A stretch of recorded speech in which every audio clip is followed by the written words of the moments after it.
Sunaty medikaza Bauanao Barai sunao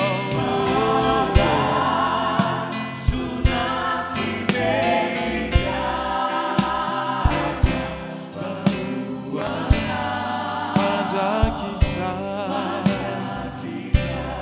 Bauanao Mandrakizay Bauanao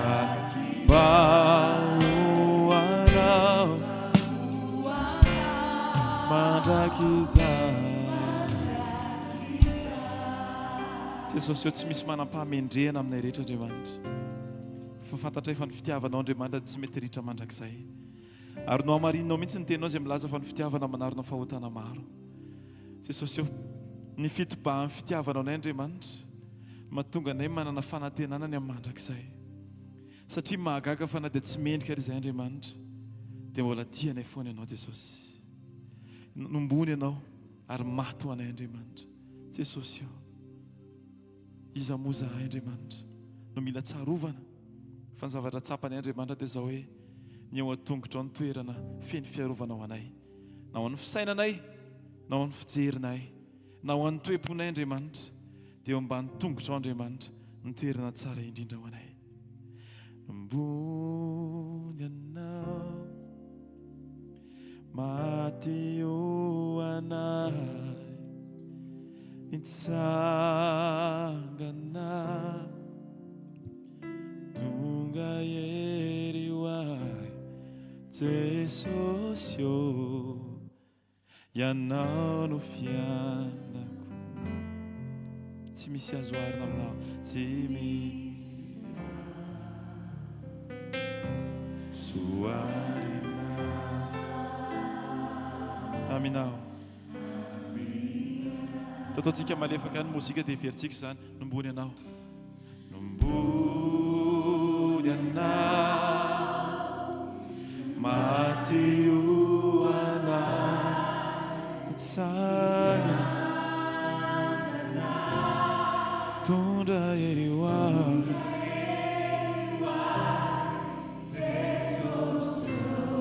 ianao no fiaina. Tsy misy azo arina aminao, tsisy azo arina aminao. Naiza Andriamanitra na hitady ary izahay dia tsy misy afaka lahatra aminao Andriamanitra. Fenao nefa atra izay,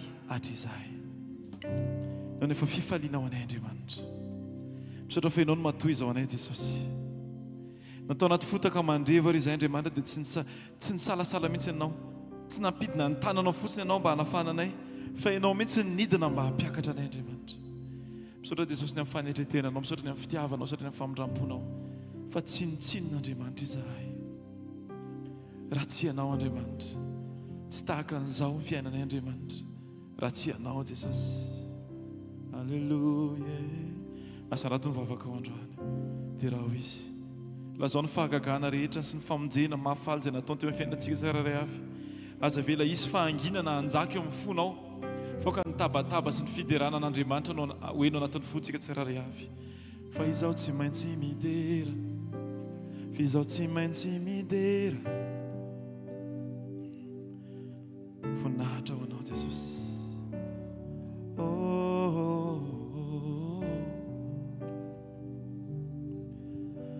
Nombony anao maty ho anay nitsangana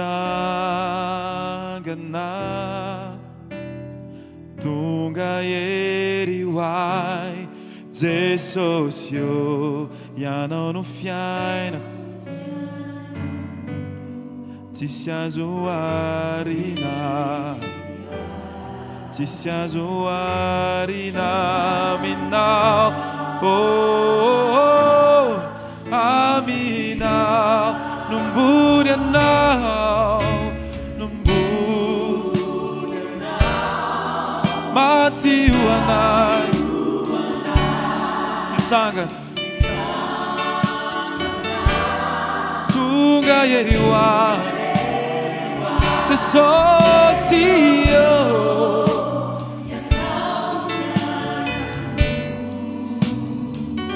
tsy misy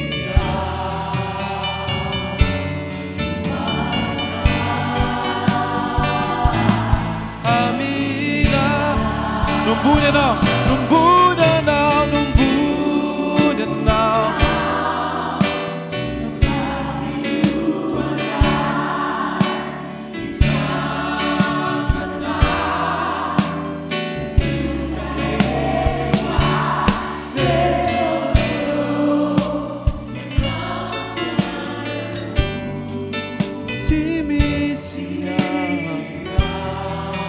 Zuarina Amina Timisia Zuarina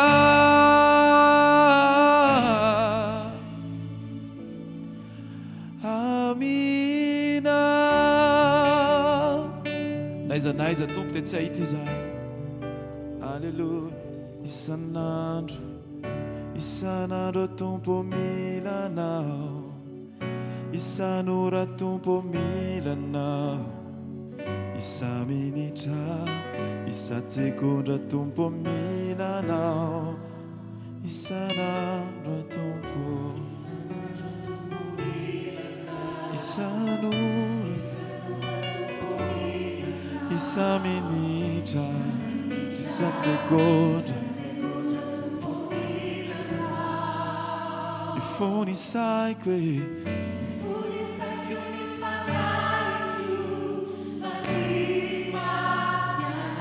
si situera natakaluku Nyewani lana Nyewakai kunau ya Matsara Itu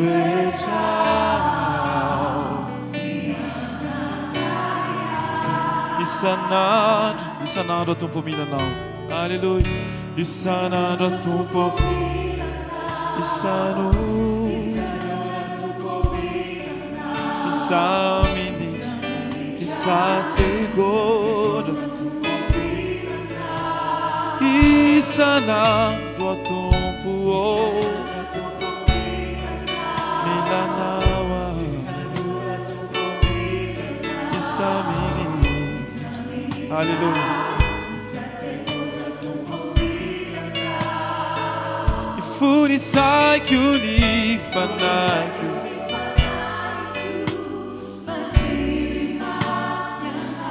Ti situera natakaluku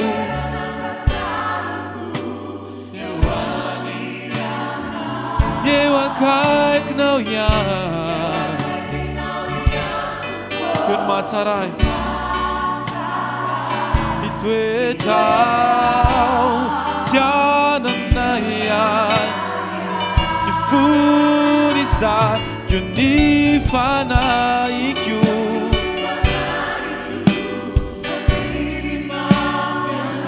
Tisituera natakaluku Yewakai knau ya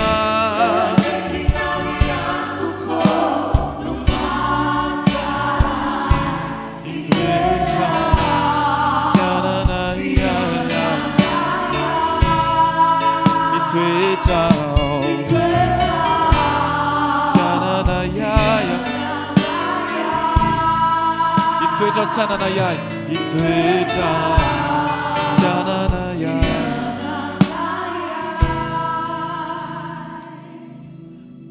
Alleluia Milanao loatra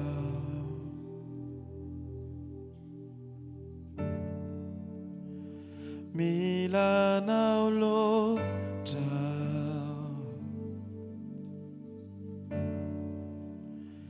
Milanao loatra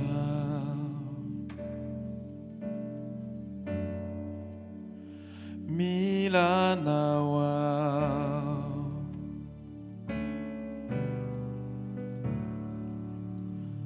milanao loatra ny fony saiko ny momba rehetra milanao loatra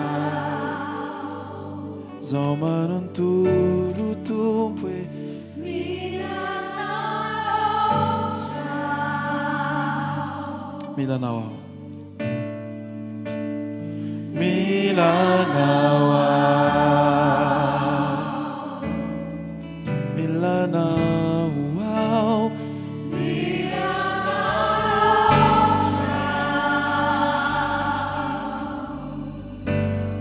milanao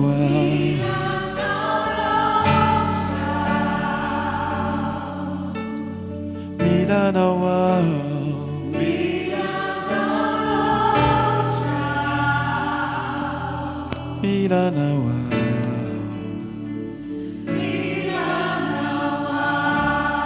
Yanao nuilag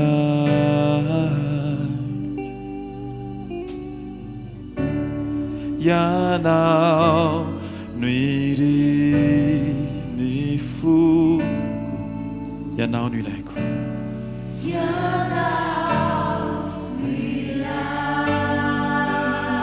Tariwa itanao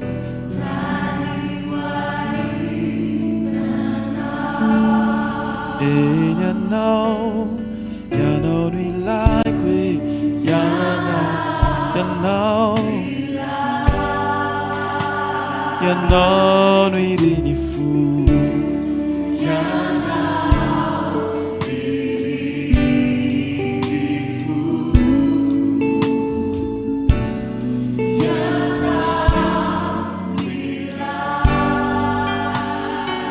Tariwa itanao Yanao Yanao nuilag Jesosy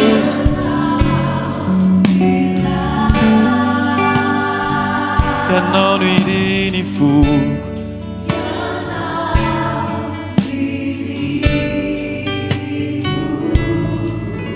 Yanao nuilag Tariwa itanao Tariwa itanao Tarivindrai zai Tarivindrai zai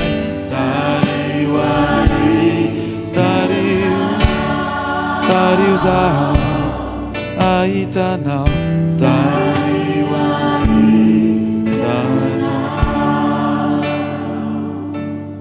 Tarizy amin'ny alalan'ny fanahinao Andriamanitra mba tsy ahitana andre zavatra hafa ankoatran'izay tianao hitany masonay Andriamanitra ny fonay sy mombanay efa natokana ho anao Andriamanitra dia midika koa izany fa na ny fisainanay sy ny fijerinay ary dia efa voatokana ho anao Andriamanitra masina ho anao ny fiteninay masina ho anao ny fisaintsainanay masina ho anao ny fitempon'ny fonay Andriamanitra masina ho anao ny famindranay masina ho anao ny fiedretanay rehetra Andriamanitra masina ho anao ny fanomponay rehetra Jesosy fa tsara ianao masina mandrakizay alleluia raiso ny toeranao Jesosy raiso ny toeranao manjaka indray Jesosy raiso ny toeranao dia feno indray zay Jesosy kasio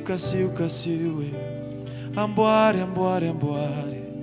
atsangano ny fiainanay aneo anao zahay alleluia masina ianao masina ianao tompo esorinay izay tsy nambolenao rehetra eo amin'ny fiainanay Andriamanitra ninina endrika mety manelingelina fifandraisanay aminao Andriamanitra dia miala avokoa zany amin'ny anaranao Jesosy Kristy foka ny mombanay hifantoka tanteraka aminao ny vavolombelona izay joroanay Andriamanitra dia ho voninahitra ny anaranao Andriamanitra Jesosy isaky ny miteny izahay dia aoka Jesosy Kristy hoe ianao no hita ianao no tsapa hoe miasa ny fiasa amin'ny fanainao masina izany Andriamanitra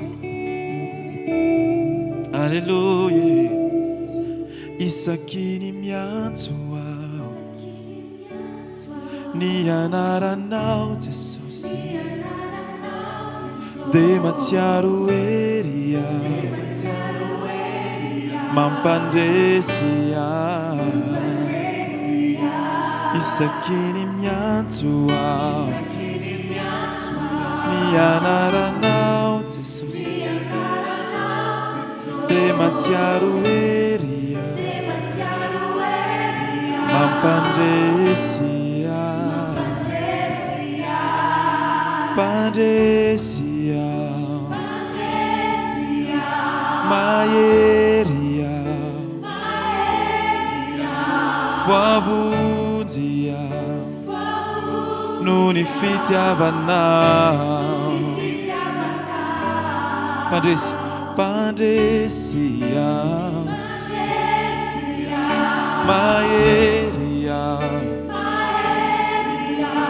voavonjy no ny fitiavanao fa ny mampitsoro anay Jesosy dia ianao rery amen. Ndao tsika tehaka ho any Jesosy. Alleluia. Taovy mafy ny tehaka ho any Jesosy, maza ho toerana. Alleluia. Tonga amin'ny fotoantsika nomezana voninahitra an Jesosy. Ia.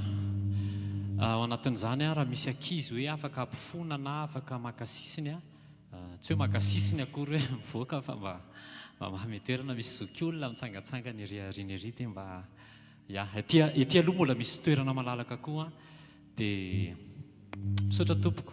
Ao anatin'ny témoignage, za aloha zany anao témoignage androany dia aorianan'izay misy témoignage audio. Ny témoignage ataoko dia mikasika ny fitiavan'i Jesosy sy ny fahasarotam-piaron'Andriamanitra rehefa nanolo tena ho azy isika ao anaty communion. Misy ten'Andriamanitra milaza manao hoe Jona 7:9 efa nijoroko tany Masanga izy ty fa averiko eto. Fa toy izao ny fitiavan'Andriamanitra n'izao tontolo izao, nomeny Jesosy, nafoiny Jesosy. Vokatry ny fitiavan'Andriamanitra antsika dia ohatrany hoe navelan'Andriamanitra mihitsy Jesosy ao ampahoriana. Dia misy teny izay ao amin'ny Romana 9:9 hoe izay tsy niaro ny zanany lahy fa natolo ny hamonjy atsika. Tsy narovan'Andriamanitra mihitsy zany Jesosy mba hahafahan'Andriamanitra miombona amintsika. Dia ny zavatra nisy teo amin'ny fiainako, teo amin'ny fiainanay nisy invitation zay azo hoe andao akaria dia rehefa nihera tamin'i Jesosy dia ozy Jesosy hoe tsy mahazo aina mandeha any, tsy mahazo aina mandeha any. Dia rehefa tsy nahazo aina Jesosy dia amin'ny maha olombelona lasa vokatry ny hoe ataoko hoe fahendrena maha olona zany hoe olon-dehibe manasa sy ny sisa dia hisisika ianao andeha ho any nefa Jesosy efa niteny hoe tsy mahazo aina. Dia ny zavatra nisy mibandy kely nanao examen latsinainy heriny dia tonga dia narary izy latsinainy atoandro nandeha izy latsinainy maraina dia narary izy latsinainy atoandro tsy avelan'i Jesosy nandeha zany. Dia teo mbola tsy kopy fa hoe azafady mbola tsy tonga saina fa nieritreritra hoe indigestion io resaka hafanana be io zavatra ohatrohatran'izany namparary an'ilay ankizy. Dia mbola nisisika ihany hoe andeha dia ny zavatra nisy latsinainy larobia indray larobia hariva tonga tao an-trano mivadiko dia niantso hoe tena tsy sava mihitsy savabe hvkl collapse. Tonga dia vizana be zany tsy fantatra hoe naninona fa tonga dia izay satria tsy nahazo aina Jesosy raha andeha ho any ianao. Dia vavaka dia za moa zany mbola ohatrany hoe nanontany anazy ahoana andeha ihany tsika misoma dia ohatrohatran'izay ilay izy dia fa ny zavatra tsapako tao anatin'ilay izy Jesosy mihitsy no mametraka zavatra situation rehefa any Jesosy ianao fanoloran-tena sincère nataonao tamin'i Jesosy dia asiany Jesosy zavatra ao tsy hatafasaraka anao amin'Andriamanitra. Dia tao anatin'ilay aretina dia tsy nikiropaka intsony ahako satria azoko ny antoka fa io aretina io dia zavatra avelan'Andriamanitra mitranga tsy hatafasaraka anay amin'Andriamanitra. Dia ozy matsy mivadiko hoe jereo fa vao passé io fotoana io dia avelan'Andriamanitra miloana ny fahasalamandry. Dia inona tokoa sabotsy maraina tonga dia ohatrany tsisy ninina teo amin'ny fahasalamany. Dia teo ny nahatsapako ny asarobidin'izany atao hoe fitiavan'Andriamanitra atsika tsirairay avy tena hoe na Jesosy arana fony satria te iombona amiko izy dia tonga saina be aho hoe inona amin'ny zavatra mitranga eto amin'ny fiainako moa amin'ny situation no avelan'Andriamanitra hitranga kanefa hatafasaraka ana amin'Andriamanitra dia teteny amintsika ahako fa sarobidy amin'Andriamanitra loatra za sy anao sy ny fiombonana aminy dia tsisy zavatra ho avelan'Andriamanitra hitranga zany ka hatafasaraka antsika amin'Andriamanitra dia mamerina ny voninahitra eto ho an'i Jesosy irery any andaontsika iteka mafy ho an'i Jesosy témoignage faharoa témoignage audio miarabanareo rehetra amin'ny anaran'ny tompo naina no anarako mba hijoro vavolombelona kely aminareo amin'ny anaran'i Jesosy izao dia mandeha mivavaka isaka ny alahady ary matona ny akonako tokoa aho tsy tapaka efa taona maro saingy mbola misy fahazaran-dratsy tsy fatotra mahazo anahy ny fifohana sigara sy fisoana toka matetika ary dia avy mivavaka ny am-piangonana dia mbola misotro any ray andro maraina aho mifo maraina dia tena voan'ny AVC aho ary ny lalanjà lehibe tao amin'ny lohako tokoa ny vaky dia tany amin'ny hopitaly aho anandrisy ny ray volana tany foana aho dia arahantsika malala moa fa zany AVC zany tena aretina tena zava-doza tokoa ary ny pourcentage moa dia tena kely tokoa ny avelomana raha ny tena filazan'ny dokotera fataray mivadiko anao fa tena hoe kely dia samy tompo any moa zany rehefa vita ny ray volana fa ny sekelina nazo anahy zany dia ny masoko saiko tsy nahita tsony ray metatra no hitako dia nanao rééducation teny amam-bolana maromaro dia ny nahita ray metatra roa metatra ny tombo tsikelikely ny fahitako dia za moa tena nangetaheta tokoa no ny velona hoe tena hibevaka tokoa aho io aho tena nanao voady teo amin'Andriamanitra mihitsy hoe hiala toka sy sigara aho tena nangetaheta mihitsy aho dia nangataka aho zany ary mandraky ty moa ny androany zao hitenenako zao ny taona lasa dia tena nafahany tompo tokoa fa dia tena tsy ny foka sigara sy toka tsony aho dia tena afaka dia tao anatin'izany nefany dia namaky ny baiboly aho miezaka nalala misimisy ny tenin'Andriamanitra aho ary voafako tokoa ny baiboly na dia misy tsy azoko mihitsy ary mbola misy tsy azoko maro ary tao anatin'ny tenin'Andriamanitra dia mandraky ty anao dia mbola mangetaheta ny alala misy koa an'izany dia tao anatin'izany nefany aho dia efa nieritreritra hoe tena mibebaka efa tena hoe avitra tanteraka afaka tamin'ny sigara sy ny toka ary tsy tapaverina tsony mihitsy aho tena za tena lasa rikoriko raha vao mahita an'ireny zava-mahadomelina ireny dia ny taty ariana aho tena mbola mahatsapa hoe tena mbola tsy izay ny sitrapon'Andriamanitra fa mihaino toriteny aho ary mare tenin'Andriamanitra foana hoe mbola misy tsy mahatateraka anao foana mandraky ty ny androany nanana asa moa zany mbola fijoroako vavolombelona manaraka ty miasa aho mivarotra ny asako dia tena nandeha tokoa moa ny asa nataoko tamin'ny izany fotoana izany taloha mbola mivoahako ny hopitaly dia tena nandeha tena mahazo vola tokoa aho efa natsapa aho misy toriteny matetika ao amin'ny eny any am-piangonana amin'ny radio dia mare toriteny hoe ny kolikoly dia nefa ny ilay asa nataoko aloha dia tena manao kolikoly tokoa satria ny asa nataoko dia mivarotra ary manome commission any olona mpanao asa izay mividy aty amiko azy zany dia mahatsapa hoe tena ozany hoe tsy maninona fa mandeha ny asa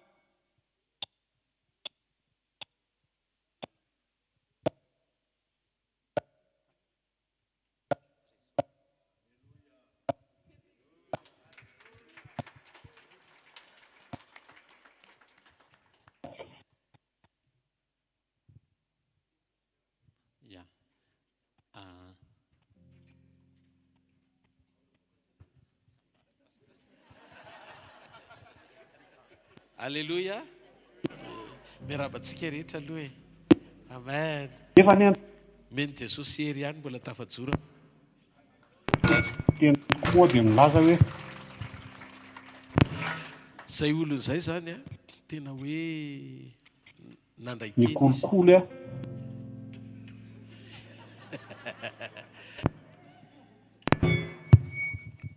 Nandray teny izy a dia le tenydrenao ihany reny. Dia hitanareo mahatonga saina ao anatin'le izy. Misy olona zany any ambadika any hovain'Andriamanitra tena hoe mandray an'ireny tenyreny a dia tena hiaina le izy. Dia manova olona tena hoe mety eo amin'ny tontolon'ny serasera sy fafahana tena hoe misitraka izy. Grossiste amina resaka kankahery zany a, zany no asany oranga eo. Dia tamin'izany anefa na ny fomba azahoana an'le marché zany, na ny fomba hoe ahafahany manao an'le ny asany a, misy kolikoly be mihitsy. Dia rehefa manao an'le kolikoly zany izy tao anatin'le fotoana natapahany lalandra tao amin'ny lohany, dia dans le coma izy satria AVC nahazo anazy fa fahagagana hoe tany amin'ny hôpitaly a nitohizan'i Jesosy le lalandra tapaka dia tsisy rano niangona tao amin'ny lohany ohatr' izany. Dia fo avy eo amin'izay izy a tonga dia niova tanteraka. Dia le fiovana zay le mahatsara an'le hoe Andriamanitra rehefa manao zavatra eo amin'ny fiainan'ny olona anankiray dia tsy ho amin'ny tanjona andraisan'ny fahagagana dia noho ny adalany, fa raha voavoaray le fahagagana dia nivangian'Andriamanitra ny fony olona io tena nijoro ohatran'ny Zakaiosy. Tsoroko aminareo zavatra mitranga. Zanany a mianatra any amin'ny école frantsay, mianatra tena ohatr'izany, 4 ny angamba 5 safiry. Fa vao nanomboka natsangan'i Jesosy amin'izay izy nanao le teny pahamarinana dia najano le asa, nanomboka ny fanenjena azy teo amin'ny fianakaviany satria pilien'le fianakaviany izy amin'ny famatsiana. Dia ny zavatra nitranga ozy izy nareo, olona zatra mandeha 4 miaina anatina tena Zakaiosy, tsisy nininona tsony fa zay nangonina rehetra lany satria ny asa tsy nisy. Tonga dia nanapa-kevitra izy hoe Jesosy aleoko a mahantra tena amin'ny fahamarinana miditry ny lanitra, fa efa hitako ny teo am-bava ahoana. Io a rehefa voatra anay izao tsy possible tsy hitodika izany ianao. Da roy tetana mafy an'Andriamanitra. Fa aza miandry an'izay, aza miandry an'izay. Vita izy nitsangana rehefa avy eo, tonga dia tsisy ifandraisany amin'ny teo aloha intsony le fiainany vaovao. Tsy hoe hanompo an'Andriamanitra izy mba ho tahina, na tonga azo miliardera, na tonga azo tena hiavaka sy miratra be, tsy izay intsony le fanompony, fa hanompo an'Andriamanitra izy mba hifandraisany amin'ny fankasitrahana. Dia tsy nahoany intsony zay ambony rehetra any, fa nandroso fotsiny izy anatanteraka ny sitrapon'Andriamanitra. Dia zao nenitsana tsikelikely fananany rehetra tsy ino no haniny tao sisa zany ny ambony rehetrarehetra tao dia lasa izy nandeha nandroso dia nahita fiadanana be hono izy tao am-pony. Dia mifiafaranan'io témoignage io ao a niala tamin'ny kolikoly izy satria tsy zay le fandehan'le asa, dia nijanona satria tsy isany miazy neninona tsony zany raha vao tsy manao kolikoly izy. Fa aloany zany a mandroso amin'ny fiainana tsotra tsisy kolikoly, toy izay ho adinina amin'ny kolikoly fa efa teo am-bavahona amin'ny fahafatesana izy. Dia naverin'i Jesosy dia lasa zafady karazan'olona anankiray tena niova fo izy, nitarafa ny fianakaviana zany atao hoe velona Jesosy. Dia le fianakaviana rehetra maneso maninona raha miverina kely, maninona raha ohatran'izao, dia tsy ny ainanareo ny ainako izy izy, tsy ny lalovanareo ny lalovako, fa zaho ozy izy na zay hitondran'Andriamanitra ny menakavy eo dia hitondrany, fa za tsy hanota tsondra zavatra fantatro hoe tsy mety fa za hijoro amin'ny fahamarinana. Dia nitady zavatra hafa izy netiny amam-bavaka mba tonga azy hoe mianakavy kely hoe hiaina. Dia nisy asa tsotra zany hitany dia nampiasa vola indray izy dia nanomboka nandeha tsikelikely tao anatin'izay asa fahamarinana izay. Dia zao ny anona saza ozy izy omen'Andriamanitra zay tokony ianaran'ny zanako izy izy mba mianatra ihany ny zanako, dia faly aho izy izy miaina tsotra hiditry ny lanitra tsy izay manam-be fa tsy mandry ny eritreritro ho an'i Jesosy rery ny voninahitra. Zay le témoignage.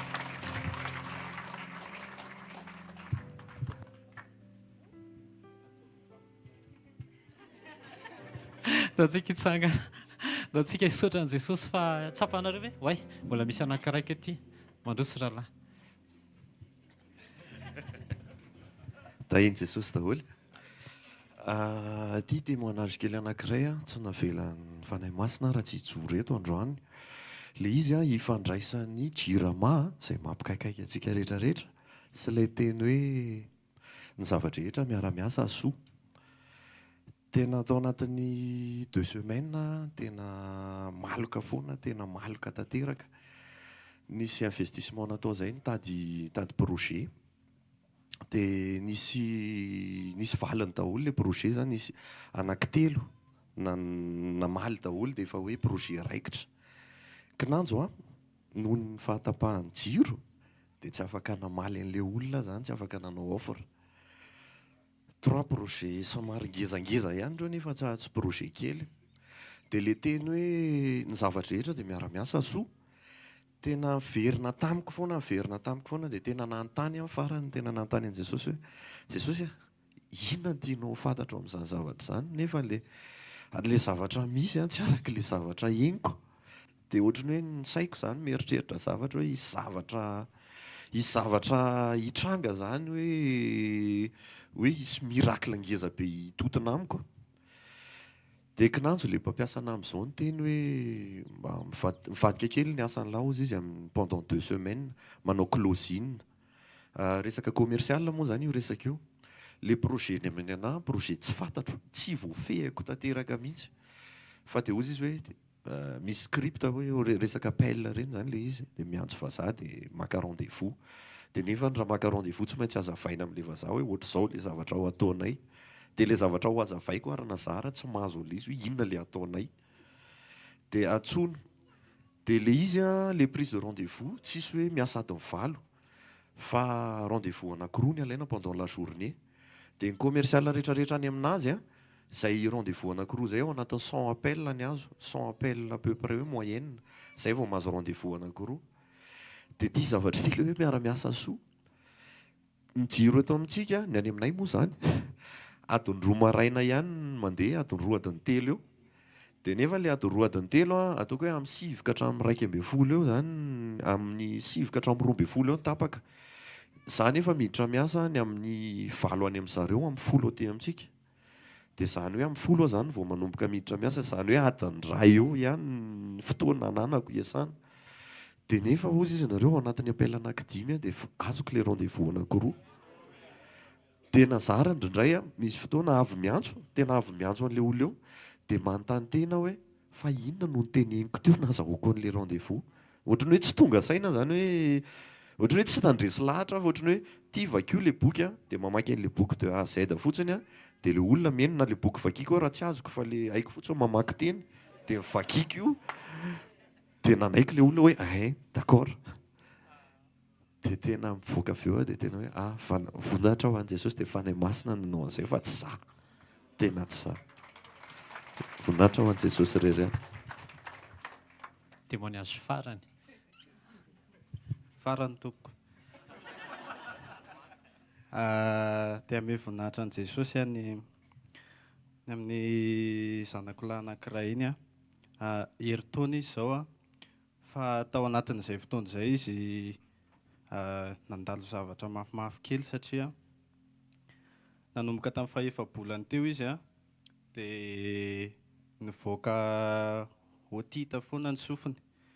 Ataoko hoe isan-kerinandro angamba, tsy mety sirana mihitsy fa mihinana antibiotika foana dia rehefa voasery matetika dia voaka foana le izy dia nitsabo tena tonga hatramin'ny hoe nisy karazana opération natao mihitsy taminazy, tena atao anesthésie générale, tena hoe fitsaboana efa hoe zay zany ny azo lazaina hoe fitsaboana ohatrany hoe lavitra indrindra raha momba an'izay ka zay. Dia vita nefa le zavatra izay tsy sitrana le izy, verina foana le izy. Dia nisy fotoana nangataka vavaka izay tamin'ny mpanompon'Andriamanitra. Dia nivavaka izy ho anay, dia nivavaka izy ho an'ny zazakely. Dia nanomboka tamin'izay fotoana izay nanomboka nenihena le izy, nanomboka nenihena tsikelikely le izy. Dia hatramin'izao le izy amin'izao fotoana izao le izy tsisy intsony. Efa elaela izay tena nireo marikena mihitsy fa izay ohatra lasa zatra le izy dia miandry foana hoe hipotra indray izao io dia hihinana antibiotika indray. Dia misy fotoana moa efa tsy mena intsony fa mampalahelo le zaza mihinana fanafody foana. Dia voninahitra ho an'i Jesosy fa tsy miverina intsony le izy ary sitrana le izy. Alleluia.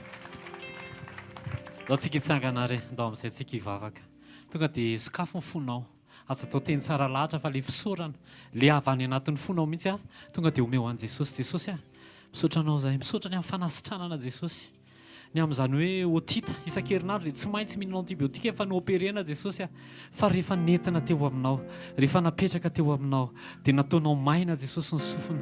Misaotra koa Jesosy a fa tsy hoe ny jirama akory ny ratsy fa ao anatin'ny zavatra rehetrarehetra Jesosy dia avelanao mitranga ny situation mba ahafahanay mahita ny fidiranao an-tsehatra eto amin'ny fiainanay, fa ny zavatra rehetrarehetra tokoa Jesosy a dia miara-miasa ahasoa izay tianao. Misaotra Jesosy a ny amin'ilay témoignage n'le rahalahy teo Jesosy, ny amin'ny hoe fiovampiainana mahery vaika, tsy menatra hijoro ny amin'ny fahamarinana, tsy menatra hiombona aminao. Misaotra Jesosy fa vitanay tokoa ny mahafony zavatra rehetra ka manaraka anao rehefa tena miona aminao zahay. Ampio zay Jesosy mba tena olona niona taminao marina Jesosy, tsy ho faly andray teny fa hijoro ho anao a, tsy ho menatra ny ovavolombelonao Jesosy eo amin'ny fiainanay. Ary misaotra Jesosy ny amin'ny toe-javatra izay avelanao lalovanay mba ahafahanay mahatsapa ny tena fitiavanao marina Jesosy, fa tsy misy avelanao tokoa mahasaraka anay amin'ny fitiavana anao. Enina dia Jesosy raha nafonao Jesosy, nafonao Andriamanitra noho ny fitiavanao iombona aminay dia tsy misy situation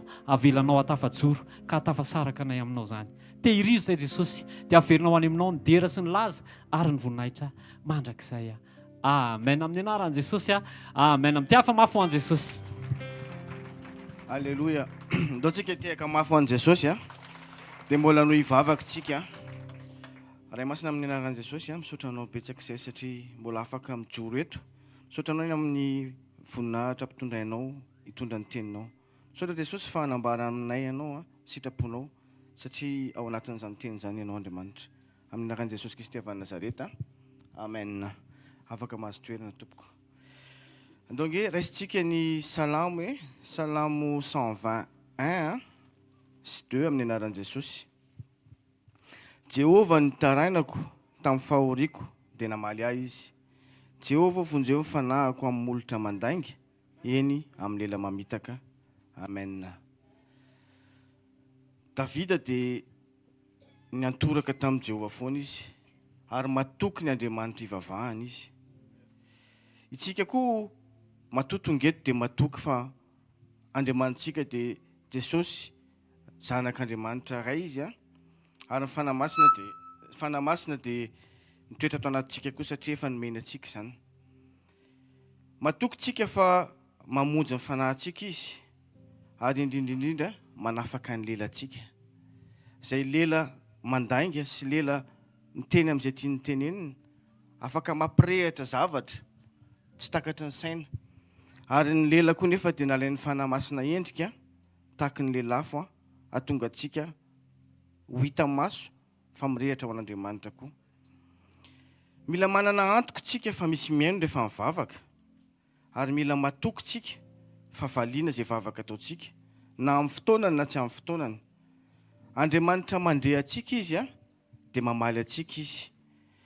Manafaka antsika izy amin'ny fatoran'ny lainga sy ny famitahana, ary mila tsika tsy tia ady satria raha tia ady tsika dia ny lelantsika zany no mailamailaka amin'ny teny. Dia mila volonté avy ao anatintsika no hatonga ny lelantsika anaiky izay tsy tokony ataony. Ao amin'ny Jauna 15 3 amin'ny anaran'i Jesosy Jauna 15 3 efa madio raha teo ianareo no niteniko izay nilazaiko taminareo. Amen. Jesosy dia niteny tamintsika foana, ary Jesosy dia manambara amintsika foana ny sitrapony melohany ianao zavatra izy. Misy tranga izay nilalovako, misy ohatrany hoe fanamasina zany efa miteny ao anatintsika hoe misy an'izao hafahafa, dia mivavaka tsika mba tsy tranga ilay izy. Normal be zany satria tsy te hiatrika tsika, fa avelan'Andriamanitra mitranga ilay tranga, fa koa miaraka amin'izay fanamasina manome solution eo no eo. Mila tsika manoma tena foana andray tenin'Andriamanitra tsika mila manomana fotsikitsika ahay hiatrika an'izany tenin'Andriamanitra zany. Ninona mety lalovantsika tsiraray avy dia Andriamanitra efa manana solution anafahana antsika tsiraray avy. Melohan'ny zavatra mitranga dia efa misy zavatra vonona koa. Ary melohan'ny teny izay ho raisitsika dia efa Jesosy nefa niatrika sy ny sedan'izany mba ho marina amintsika ny teny izay ambarany. Mila mahita tsika fa tsy tanteraka ary mila mahita tsika fa ny lelantsika dia afaka mibaiko situation. Ny lelantsika dia afaka ampanambarany fanahy masina zavatra ahatonga tsika ahatanteraka an'izay tian'Andriamanitra hitranga amin'ny fiainantsika. Mila misaotra fotsiny tsika amin'Andriamanitra satria zavatra efa misy no iainantsika. Zavatra efa natrehan'i Jesosy ny zavatra iainantsika. Ary indrindrindrindra meny herintsika satria meny fanahy masina. Ao amin'ny asan'ny apôstôly 2:9 dia hozy izy hoe asan'ny apôstôly 2:9 fa azo hery ianareo hozy izy amin'ny latsahan'ny fanahy masina aminareo ary ho vavolombeloko any Jerosalema sy eran'ny Jodia sy Samaria ary hatramin'ny faran'ny tany.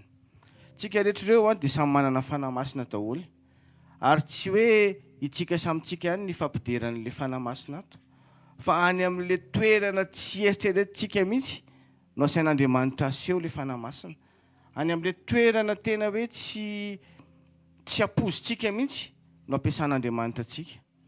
Ary ny tena mahavariana dia hoe misy olona miresaka aminao dia ampaherezina izy dia efa misy vokatra any fa tsy ataon'Andriamanitra hitanao ilay izy fa fantatr'Andriamanitra fotsiny hoe misitraka an'ilay vokatra ilay olona tamin'ny alalanao izay nampiasainy tamin'ny fanahy masina.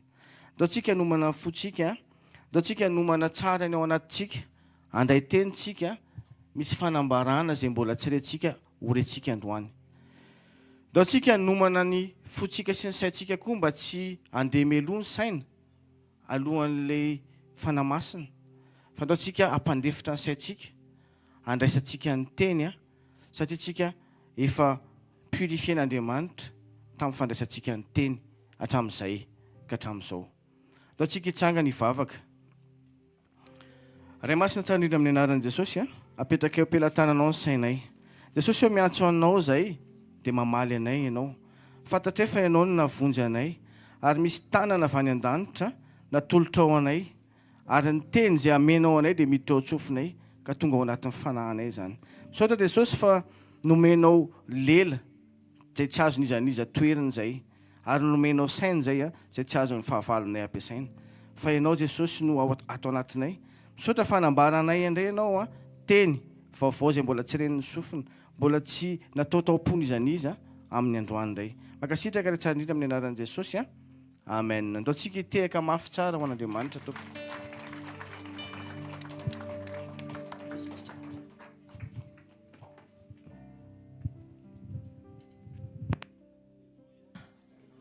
Ndao tsika hisaotra an'Andriamanitra mifotsika manontolo tiako fantatrao fa ny fotoana rehetra omen'Andriamanitra dia sarobidy daholo.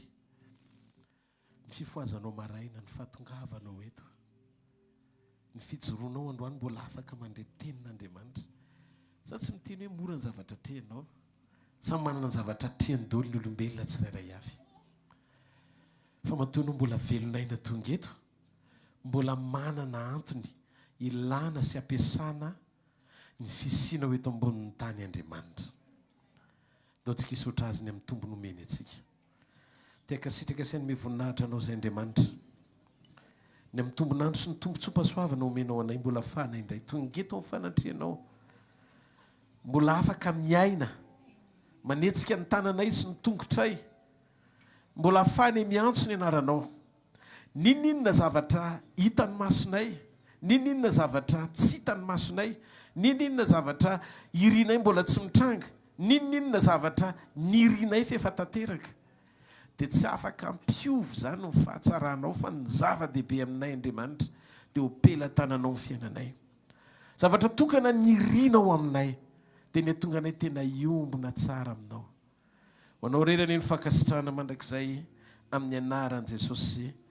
Amen. Izy aloha ny mahatsapa fa kanto foana ny fiainana miaraka amin'Andriamanitra. Ninona lalovana, inona zavatra mitranga dia rena hoe joli le fiainana rehefa eo Jesosy.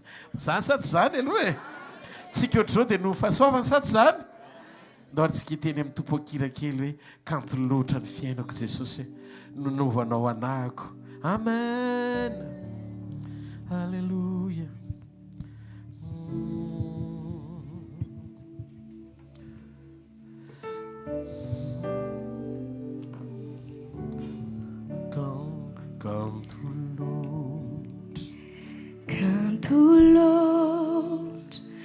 Canto lote anao Jesosy, fanatao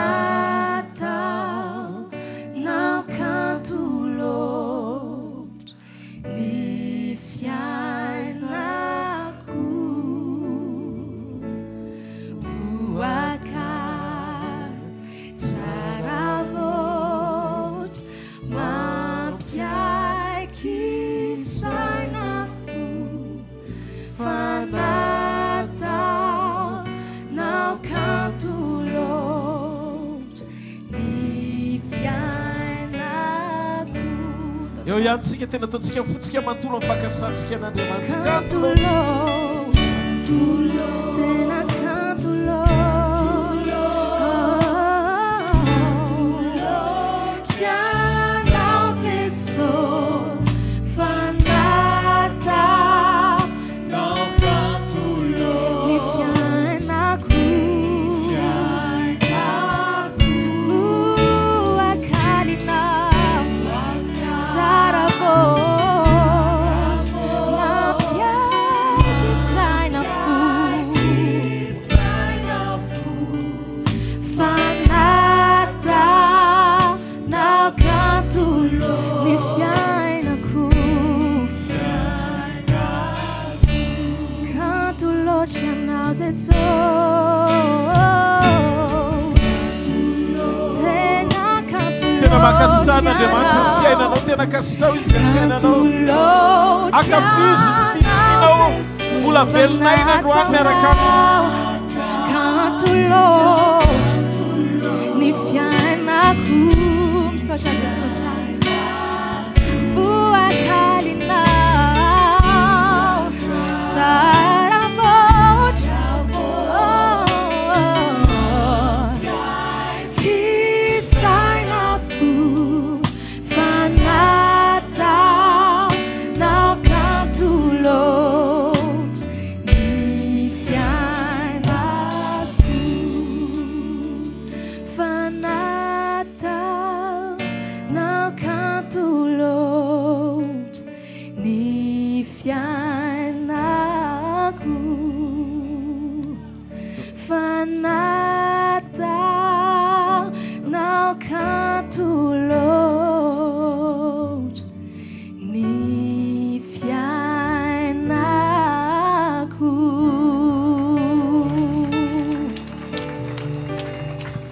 Alohan'ny hipetrahantsika dia te akasitraka feno ampitiavana ihany koa rozy antonam-bavaka ny croisade tany Mahajanga ho voninahitra Jesosy reny. Ndao ity tanina ho an'ny tompo any amin'ny fisindreo izay nandohalika rehetra mivavaka ho an'izany fotoana izany.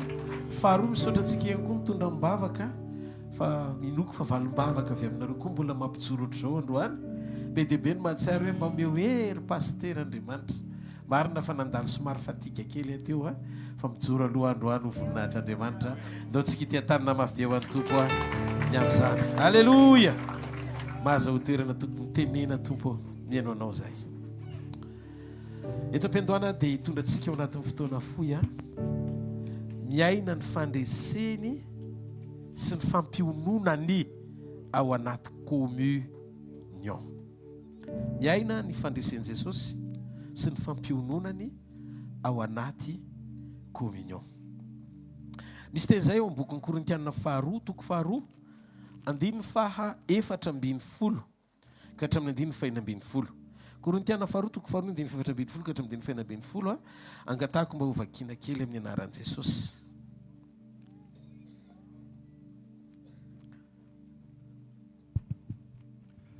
Amin'ny anaran'i Jesosy, fa isaorana ny Andriamanitra izay mitondra anay mandrakariva amin'ny Kristy toy ny fanaony izay avy nandresika dia ampisehoany ny antony ny fahalalana azy eny tontolo eny izahay fa antony ny Kristy ho an'Andriamanitra izahay amin'izay hovonjena sy izay hovery. Amin'ny sasany dia antitra avy amin'ny fahafatesana ao amin'ny fahafatesana, fa amin'ny sasany kosa dia antitra avy amin'ny fiainana ao amin'ny fiainana, koa iza moa no atonona ao amin'izany zavatra izany. Amen. Amen. Hitanareo io tiany io ohatrany tiany mesary etsainy Paoly hoe misy général natafika be miverina mody ao an-tanàna, avy nanafika izy dia nitondra babo. Dia rehefa miditra izy eo an-tanàna io général io dia orakoraka be nitsenany vahoaka azy. Dia ny sasany mitondra zava-manitra afafy eny aminy satria makasitraka ny ady izay natrehany ka nampandreseny an'le fireneny na le tanànany. Dia ny zavatra misy zany ao anatin'le izy dia zao, misy babo hoentina avy any, ary ireo babo ireo inoko fa généraly avy any amin'le tafika hafa izay nanafika izay nifanandrina tamin'ny zareo fa tratra sambobelona fa tsy maty. Dia ao anatin'io betsaka mifaly ny olona rehetrarehetra zany izay miombona miaraka amin'le général io dia faly miaraka amin'ny victoirany, tena mamafy anitra amin'ny fahalalana ohatr'izay. Zay le endrika tiany Paoly anehoana an'le fanoharana eto. Dia izay mihitsy tsika ao amin'ny Kristy. Tsika rehetrareto nampandresen'i Jesosy daholo. Satria tsika tsy miankina amin'ny fandresentsika fa tamin'ny ady izay natrehany teo amin'ny toerantsika mba ahafahantsika misitraka ny fandreseny amin'ny alalan'ny fanoloran-tenantsika sy ny fandraisantsika azy. Dia zao falitsika miaraka aminy misitraka ny fandreseny. Dia ohatran'le olona mamafy anitra sy fankasitrahana noho ny zavatra izay vitan'i Jesosy. Raha misokatra ny masom-panahintsika dia mila fantatsika ity fahamarinana ity hoe noho ny nataon'i Jesosy dia afaka miaina tsara ianao ny fahatsaran'Andriamanitra sy ny fahasoavany rehetra ny amin'izay zavatra efa nataony ka niaretany teo amin'ny toeranao. Zany no mahatonga antsika faly satria tsy natao hiaina ao anaty fahararana sy fahafatesana mandrakizay intsontsika. Fa efa novonjeny, dikan'izay ny anjaranao mampiditra ny fomba tsotra ny fisianao sy ny safidinao ary mifonao ao anaty communion, miombona tamin'ny hafatesany, miombona tamin'ny fitsanganany ary miray tamin'ny fandreseny. Ahoana misehoan'le izy? Ndao ny antsika iteny hietreritra hoe inona kay ny dikan'le hoe ho avy Jesosy eo amin'ny fiainanao. Ianao zao androany dia maheno hoe ho avy Jesosy, hiveriny izy. Rehefa hiveriny Jesosy dia fifaliana ho an'izay mijoro sy manao sitrapony zany. Fa kosa tahotra sy tebiteby ho an'izay voakejy amin'ny fahotana sy tsy mbola vita fibebahana.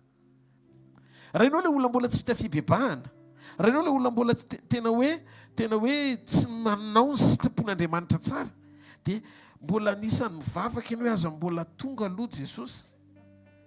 Tsy hoe ho an'ny hafa le izy, fa na ho an'ny tenanao koa aza. Atsangany an-tanan'izay miaino aho.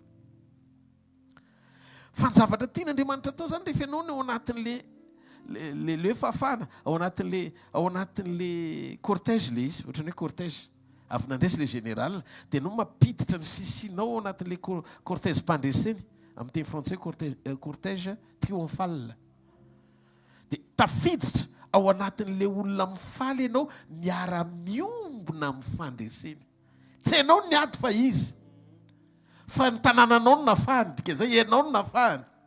Dikan'izay renao mihitsy le liberté hiainanao ao anatin'le fifaliana satria niditra ho isa any amin'ny camp mpandresy ianao miaraka aminy. Fa raha ianao le babo tsy miaraka aminy, le olona tsy miaraka aminy zany fa le babo noentiny resy avy any, dia amin'ny zareo le izy tsy antry ny fifaliana fa antry ny fahafatesana ozy izy Paoly teo. Zany hoe ny fifalian'le miara-mandresy amin'io général io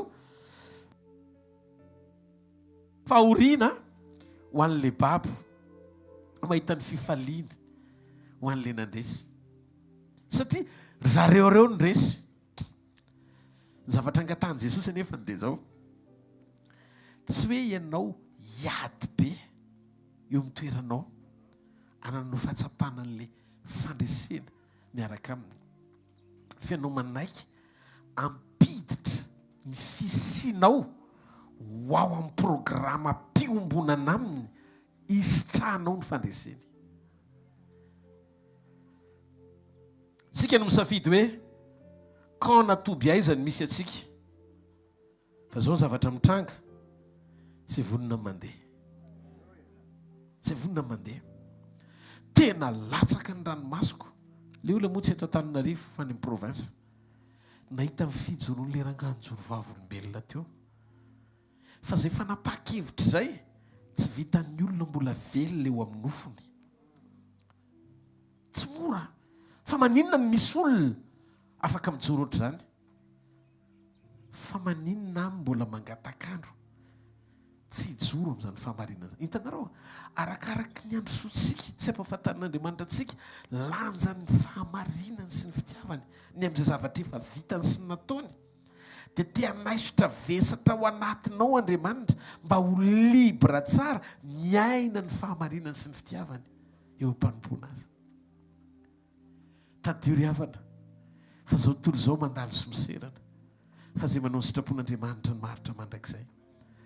Andriamanitra tena tsy tiany mihitsy ianao hifikitra sy ho voageja ao anatina lalana anankiray sy toe-po anankiray tena mbola re mihitsy hoe eto amin'izao tontolo zao ny fonao fa tsy ao aminy.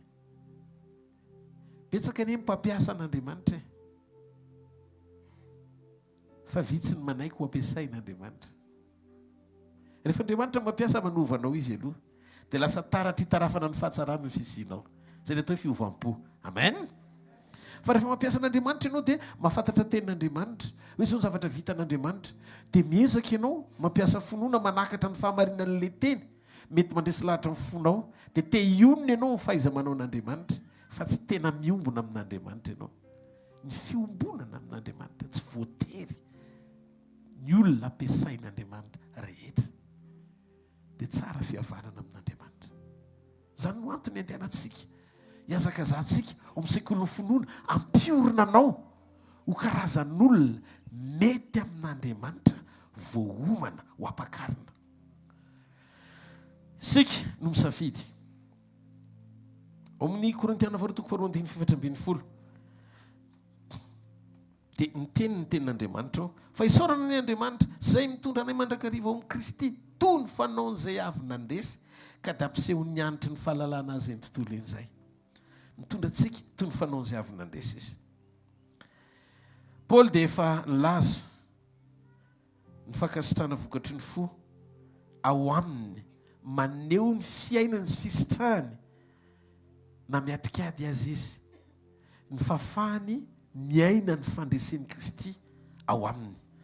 Maro ny zavatra natrehany zany lehilahy zany fa mamelesona antsika ny tenin'Andriamanitra kosa hijoro takazo manoloana ny zavatra rehetra zay trentsika koa ny fiainantsika andavanandro. Teteny Paoly hoe natoinona mafy sy fahasarotana trehana dia Andriamanitra dia manao antsika tsy hoe tsy ndraindray fa mandrakariva tahaka ny fanaon'izay avy nandresy.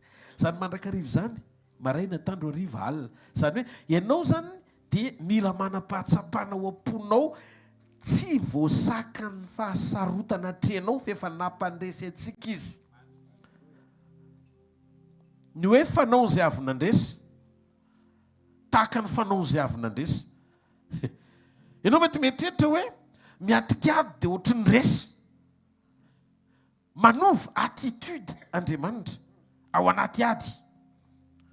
Tsy hoe ny lalovanao akory ny mora na hoe tsy sarotra na hoe mampifaly ny zavatra trehana ny fahasarotany zavatra mitranga fa ozy izy Paoly ny fitondran'Andriamanitra antsika mandrakariva ao amin'ny Kristy dia manova attitude toe-po mampijoro antsika tahaka amin'ny fanaon'izay avy nandresy foana ny ao anatintsika. Zany no mahatonga an' Jesosy miatika amin'ny fasan'ny Lazarosy.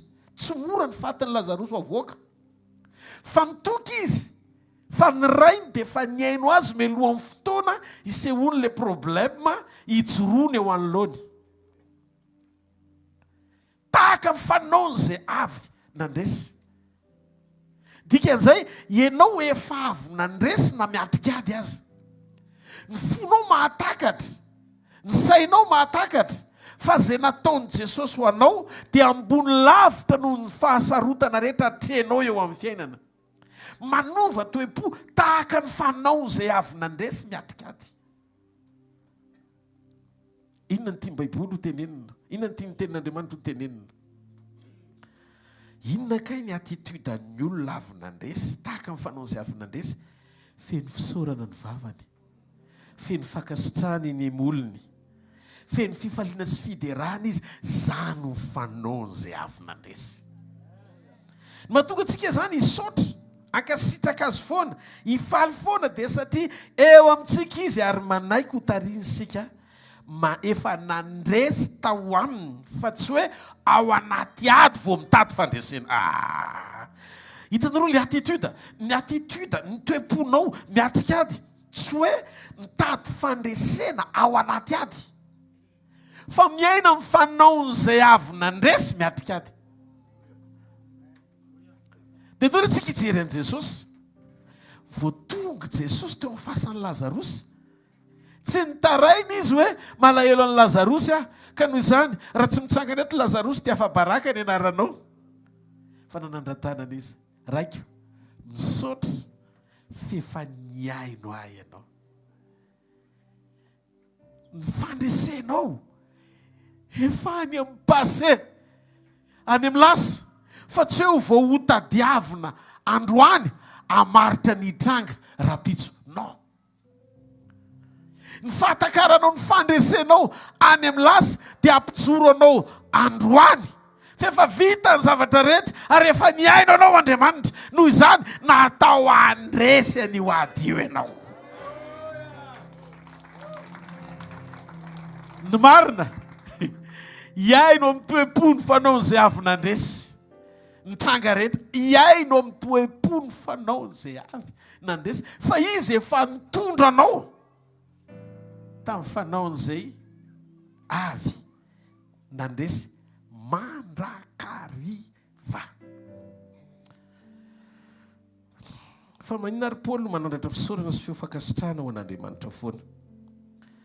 Raha adiny itsika ny Korintianina faharoa toko voalohany, ny Korintianina faharoa toko voalohany ny andiny voalohany ka hatramin'ny andiny fafito. Ndao ny ovakitsika amin'ny anaran'i Jesosy. Korintianina faharoa toko voalohany ny andiny voalohany ka hatramin'ny andiny fafito. Amin'ny anaran'i Jesosy. Paoly, apôstôlon'i Kristy Jesosy noho ny sitrapon'Andriamanitra, ary Timoty rahalahy mamango ny fiangonan'Andriamanitra izay any Korinto mba amin'ny olona masina rehetra erany Akaia. Ho aminareo anie ny fahasoavana sy ny fiadanana avy amin'Andriamanitra raintsika sy Jesosy Kristy Tompo. Isaorana ny Andriamanitra rain'i Jesosy Kristy Tompontsika, rain'ny famindrapo sady Andriamanitra ny fampiononana rehetra, izay mampionona anay amin'ny fahoriana rehetra, mba ahaizanay mampionona izay rehetra mitondra fahoriana kosa, amin'ny fampiononana izay ampiononan'Andriamanitra anay, fa araka ny haben'ny fijalian'i Kristy miatra aminay no haben'ny fampiononana anay kosa amin'ny alalan'i Kristy. Ary raha pahoriana izay dia ho fampiononana sy famonjena anareo zany, ary raha mpiononana izahay dia ho fampiononana anareo zany, ka miasa amin'ny fiaretanareo fahoriana mitovy indrindra amin'izay entinay. Ary miorina tsara ny fanantenanay anareo satria fantatray fa tahaka ny iombonanareo ny fahoriana no iombonanareo ny fampiononana koa. Amen. Hitanareo ireo zavatra tiany Paoly hozaraina amintsika ireo, misy endrika anankidimy izy eo. Ny fisaorana izay mitondra ny voam-bavany tamin'izay nampandresen'Andriamanitra azy sy ampandresen'Andriamanitra antsika ihany koa dia miseho amin'ny endrika anankidimy. ozy izy Paoly voalohany mampandresenay amin'ny fampahoriana izy ka ny fandresena dia miseho mifanandrify amin'ny ady atrehana. Misy ady anankidimy tao nampandresena any Paoly, izay lalana koa tian'Andriamanitra ampandresena antsika. Ireo no antony mahatonga azy milaza fa mpandresy isika. Amin'ny andiny fahatelo ka hatramin'ny fahafito, vakeo fa voalohany ny fahoriana dia samy manana ny azany tsirairay avy misy eto ambonin'ny tany. Fa ny antoka manoloana an'ireo fahoriana miseho ireo dia tadidio izy ihany koa efa manana fampiononana vonona mialoha amin'ny fotoana isehony fampahoriana. Vakeo tsara io teny io fa isaorana ny Andriamanitra rainy Jesosy tompontsika, rainy famindram-po sady Andriamanitra ny fampiononana rehetra. Mampandresy antsika izy amin'ny fahoriana. Ary ny tena Andriamanitra dia milaza fa ny fampiononana avy amin'Andriamanitra dia mikoriana avy ao amin'ny famindram-pon'Andriamanitra vonona ho antsika. Manovo fampiononana avy ao amin'ny famindram-pontsika. Izay ny tiany Paoly ho tenenina. Ny fampiononana dia tanteraka eo amin'ny fiainantsika noho ny famindram-pony. Zao nefa raha tsy nisy raha latsaka fanekena vaovao, tsy nisy famelan-keloka. Izay no mahatonga antsika manovo ao amin'i Jesosy fampiononana vokatry ny fahavonona ny famindram-po tamin'ny fanoloran-tena mpamonjeny ho antsika. Ampio izay Andriamanitra androany manaraka tsara fotsintsika dia arao moramora fa tena farak'izay mora ny lesona androany maraina. Amen. Communion androany, école ny communion androany, farak'izay mora fa manaraka tsara fotsiny ianao. Andriamanitra zany tsy hoe Andriamanitra ny fitsarana mpamaly ny olona rehetra araka ny asany ihany, fa Andriamanitra ihany koa dia Andriamanitra ny famindram-po. Ary ny atao hoe famindram-po dia Andriamanitra natsapa ny fangirifiriny fahorianao sy zavatra lalovanao. Dia ny fampiononan'Andriamanitra tsara indrindra avy amin'ny ray dia Jesosy Kristy, satria izy no nidina naka ny endriky ny nofo, nitondra ny fahoriantsika, niara-nonina tamintsika. Tiako ho fantatrao zanak'Andriamanitra fa fantatry Jesosy ny problemanao ao anatina fakapanahy, ao anatina ady. Zany no mahatonga Baiboly milaza fa efa nalaim-panahy izy dia afaka hampandresy izay rehetra laim-panahy. Noho izany afaka miantso ny anarany ianao mba hahafahany manangana anao. Ny problemantsika tsy mananetaeta ny iova ao anatiny fotsika ao fotsiny. Nanirana anay dia anaitra ny apetianao ara-panahy. Ovay ny apetianao ara-panahy. Aza mangetaeta ahita ny etsik'Andriamanitra fotsiny anova ny fahasarotana amin'ny zavatra mitranga misy ao amin'ny fiainanao, fa mangetaeta amaly ny etaetan'Andriamanitra mba hahatonga anao aniry iovafo ifanaraka amin'ny sitrapon'Andriamanitra.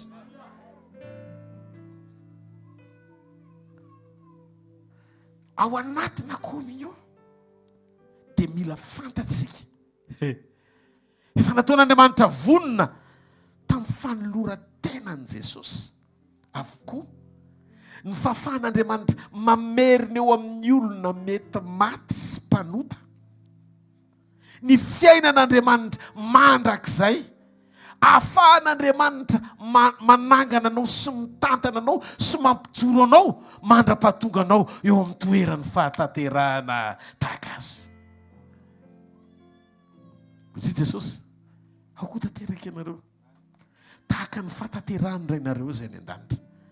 Ny tanjon'ny fanan'Andriamanitra ao anatin'ny olona amin'ny famonjena, izay mahatonga amin'ny teny tsy solution ny fanamelohan-tena, satria ao amin'ny Kristy tsisy fanamelohana anao raha mbola velonainy ianao. Ary tsisy fanamelohana ao amin'ny Kristy Jesosy. Romana 9:1. Izany no voalaza amin'ny Baiboly.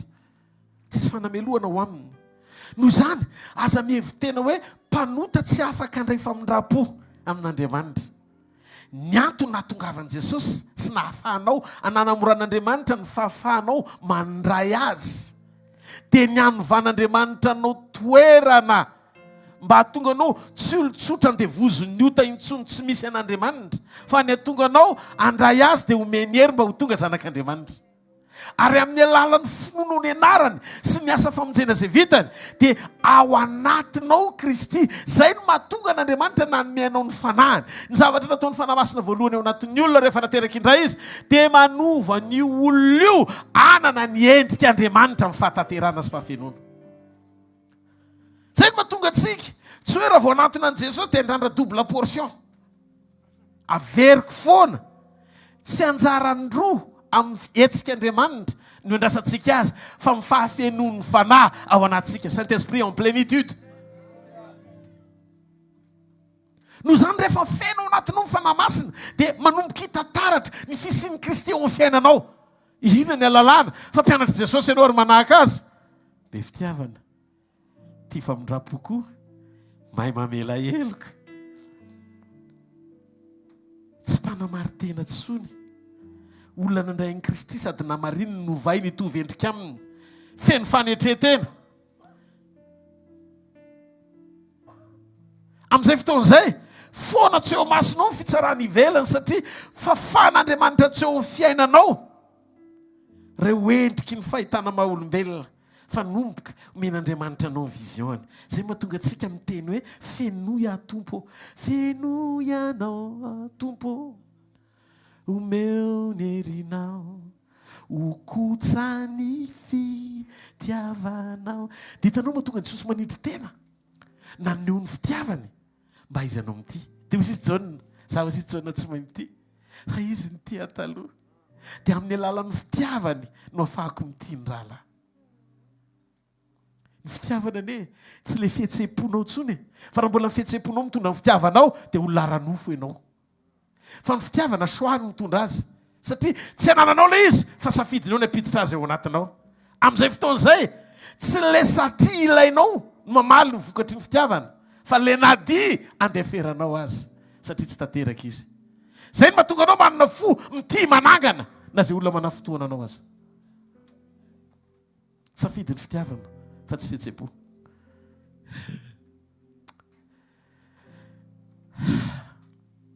Misy olona eto androany maraina hita amin'ny fiainanao manokana amin'ny alalan'izany teny zany Andriamanitra. Ary androany mivavaka mba hanovantsika sy ny visionantsika Andriamanitra, hifanaraka amin'ny vision sy ny fitondrany vaovao ny fiangonana. Andro farany zao tsisy lalana na hirika ahafahanao hitsoaka ny fandrosoany ty tany ty ho any amin'ny fampitehana. Pastera, so dia manozo ianao fa ty tany ty e tsara. Non, ty tany ty voalaza amin'ny Baiboly fa tany tranainy ary efa miarava. Na ianao raha mahita ny climat tsy mivadibadika, ambetsika mangatsika, ambetsika mafana, ohatry ny orana tampoka, efa viny misy kotroka iny, mandrapandroa mbola tsy fahavaratra foana kay. Dia hozy Jesosy maneho famantarana izy hita maso. Ary rehefa manomboka mitranga izany zavatra izany hozy izy, tsy ho fantatry ny olona tsony ny ririnina sy ny fahavaratra sy ny lohataona ary ny maintany. Dia manomboka mikorotana ny saison. Efa eo am-bavahady ny zanak'olona. Zany hoe tsika izany mpamantatra fa akaiky Jesosy amin'ny karazan-javatra mitranga. Halleloja. Mampandroso atsika mba afatsika mifikitra bebe kokoa manomana ny fotsika hitsena mipampakatra. Dia mba tiako fantatrareo fa rehefa tonga nofo Jesosy dia mahay mampionona anao izy. Le teny fampionona zany lasa tanteraka ny fiainan'ny olona tsy tanteraka. Andriamanitra tsy mahazaka hota mihitsy. Fa rehefa tonga nofo Jesosy, le fampionon'Andriamanitra naka ny toeranao dia mavita mitantana anao izy eo amin'izay nahalavonao mandra-pahatonga anao eny amin'ilay toeran'ny fahatanterahana. Amboary fotsiny ny fonao, androso tsara dia manapa-hevitra tsara. Aza manamafy sofina sy manamafy fo. Rehefa mibebaka dia mibeba marina.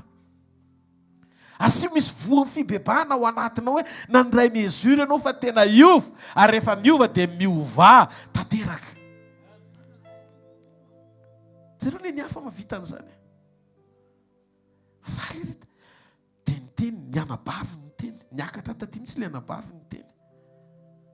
Hozy izy le anabaviny, ho an' Jesosy papa ozy izy mivoninahitra ty lembaviny efa mivavaka atao amintsika fa manaraka fampianarana fo dia mandefa any foana zany eny province fa niova fo lerana tsisy amantarana azy am'teo aloha tsony ozy izy zay ozy izy mijery anazy taloha olona tena tsy manaiky mandefitra mihitsy amina resaka profit materiel raha vo ohatra ka vo izy dia tena tonga dia satria aofony fa voananomboka novay Jesosy zatra mandeha katikatira be lasa mandeha tongotra mandeha mifanasa amin'ny fianakaviana zao sisy mpivavaka ane mirorony tsy ny lalovanareo ny lalovako ary tsy fantatrareo ny zavatra natrehako fa mbola ambony lavitra noho ny fananako rehetra ny aiky voatahiry mandrakandroany mba hiditra reto hoe samy tapaka lalandra daholo zay tapaka lalandra tratra ny AVC rehetra tany amin'ny lohany fa ny azo tonga dia nitohizan'i Jesosy intakta tsisy nininona karazana miracle hafa koa zany fa ozy izy Andriamanitra io olona anankiray io raha mbola ilaiko tonga vavolombeloko ho amin'ny tanjona anambara amin'ny hafa fa tsy hoe le ikasika azy ny problème na tsy ikasika azy raha lasa moa izy eo amin'ny tompo dia lasa ao amin'ny tompo fa matombo ny laverin'ny tompo le tsy ho vavolombelona mihitsiny dia nareo metreritra hoe tena ny Jerosalema misy zakaiosy misy eto misy zakaiosy eto Madagasikara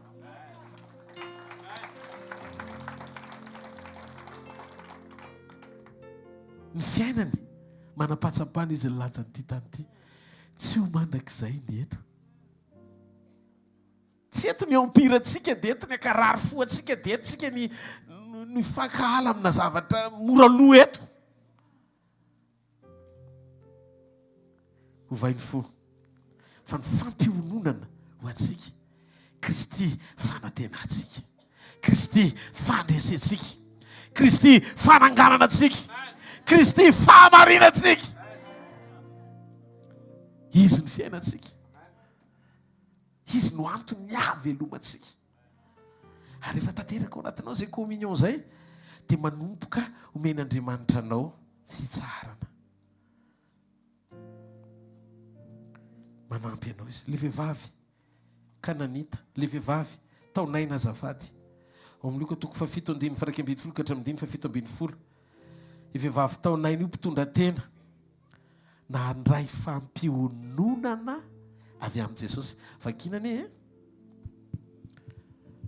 amin'ny anaran'i Jesosy ary taoriana kelin'izay Jesosy dia nakany an-tanàna atao hoe Naina ary nanaraka azy ny mpianany sy ny vahoaka betsaka ary rehefa mbita eo akaiky ny vavahadin'ny tanàna izy dia indro nisy fatin'ny lehilahy anankiray nentina nivoaka izay zanakalahy tokany reniny sady mpitondra teny raha vehivavy ary nisy vahoaka betsaka avy tao an-tanàna nanaraka azy ary noho nahitandra vehivavy ny tompo dia honena azy ka nanao taminy hoe aza mitomany ary nanatony izy ka nanendry ny tranovorona dia nijanona izay nilanja roy Jesosy zatovo hoy zareo aminao miarena dia niarina ny maty sady ny teny ary tena tolony tamin-dreniny ary raiky tahotra ny olona rehetra ka nankalazan'Andriamanitra hoe tamina ny lehibe no efa mitsangana eto amintsika ary Andriamanitra efa nitsinjo ny olony dia niely teny jody rehetra sy teny amin'ny tany manodidina rehetra ny lazan'i Jesosy ny amin'izany zavatra izany amen amen inona ny zavatra mitranga ozy Jesosy aza mitomany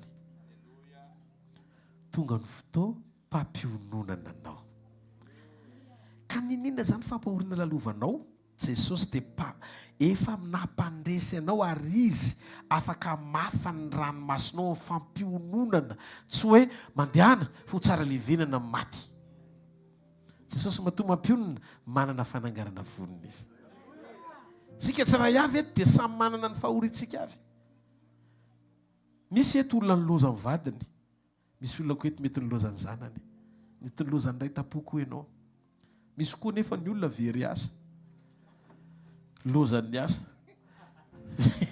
misy ny loza ny vola tsy fantatrina daholo le nandao anao reny misy ny ohatra mety be zany ety ivelany fa rehefa izy rery mitaraina amin'Andriamanitra efa maninona ary zo vesatra sao Andriamanitra teteny aminao fa ny zavatra mitranga dia tsotra aza taitra na matahotra fa rehefa hiditra ny tanànan Jesosy dia nisy cortège niaraka taminy vahoaka betsaka dia le fahoriana koa nisy cortège koa ny ala avy any niona teo ambaravarana.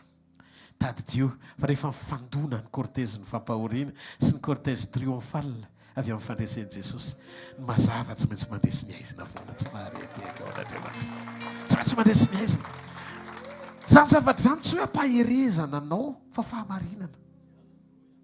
Ahitsy io fotsiny ny fiainana iombona amin'i Jesosy tsara. Dia aza vela isy antony atonga anao an-tany tena hoe aiza ny kao misy andro any ampidiro isan'ny olona ianao tena manaiky andray ny fampiononany.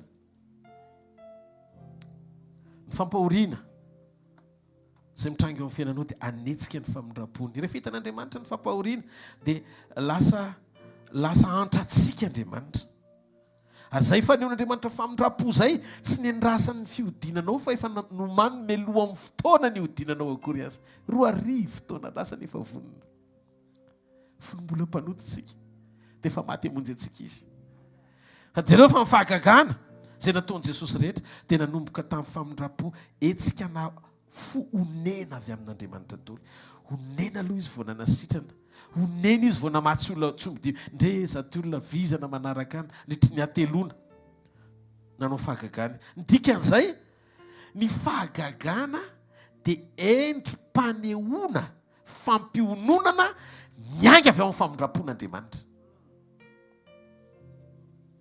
Zany mahatonga an Jesosy rehefa nasitrana izy dia miteny hoe inona no tianao?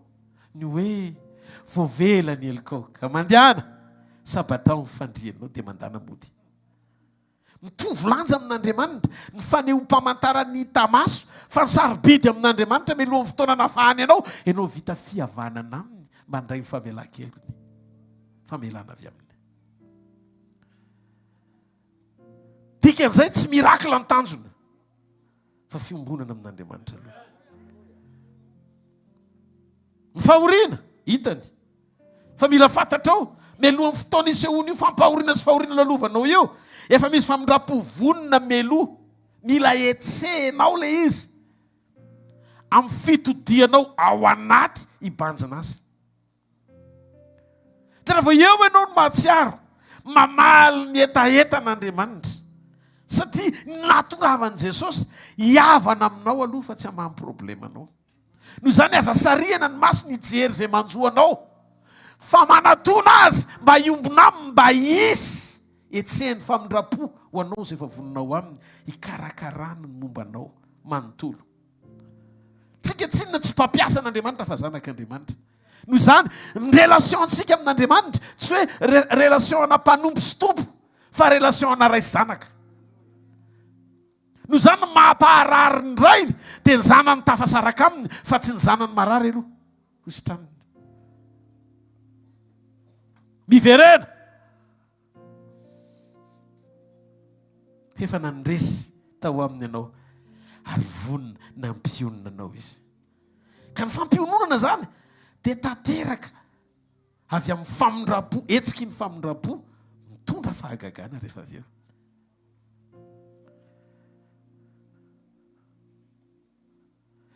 Ka tsika zany mandresy ny fampahoriana amin'ny fampiononana avy amin'Andriamanitra. Exode 3 any mba avakio kely. Exodosy 7 ny 7 ka hatramin'ny 9. Exodosy 7 ny 7 ka hatramin'ny 9 mba ovaketsika mba anaporofona fisian'izay omponana. Ary Jehova efa hitako tokoa ny fahorian'ny oloko. Hitany manjoanao zay ny Egipta. Ary efa reko ny fitarainany. Reny daholo le vavaka nasandratrao noho ny ataon'ny mpampiasa azy. Ny fantatry ny alahelony. Tsisy ninona miafina amin'Andriamanitra.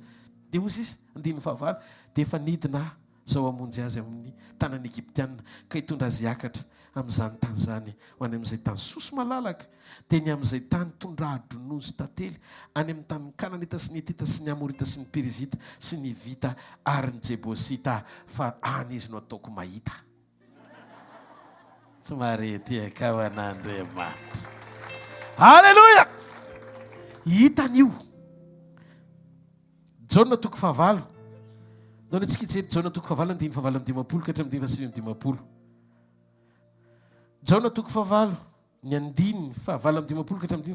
10.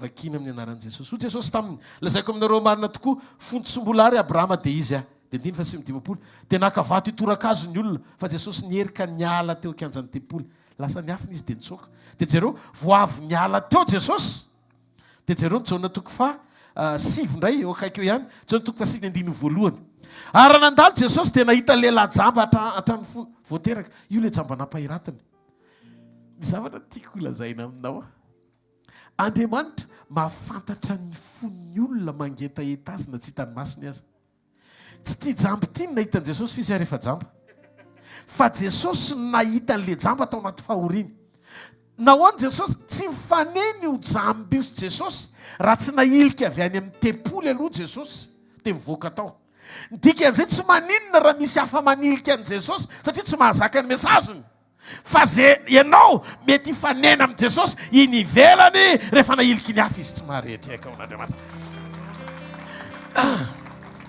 hitanareo ilay zavatra mitranga mivoaka ny tsisy hitorabato fa vonroasan'zareo Jesosy niala teo amin'ny tempoly nahita jambatra any am-boaka izy misy fotoana zany Jesosy voailika miala eo amin'ny toerana anankiray mba afamifanena amin'izay tokony hifanenany teto sy le jamba nahita azy fisy rehefa jamba fa Jesosy nahita le jamba ary misy fotoana tsika mahita an'Andriamanitra dia miazakazaka manantona azy fa misy fotoana izy no mahita antsika dia mitondra fahagagana mampionona antsika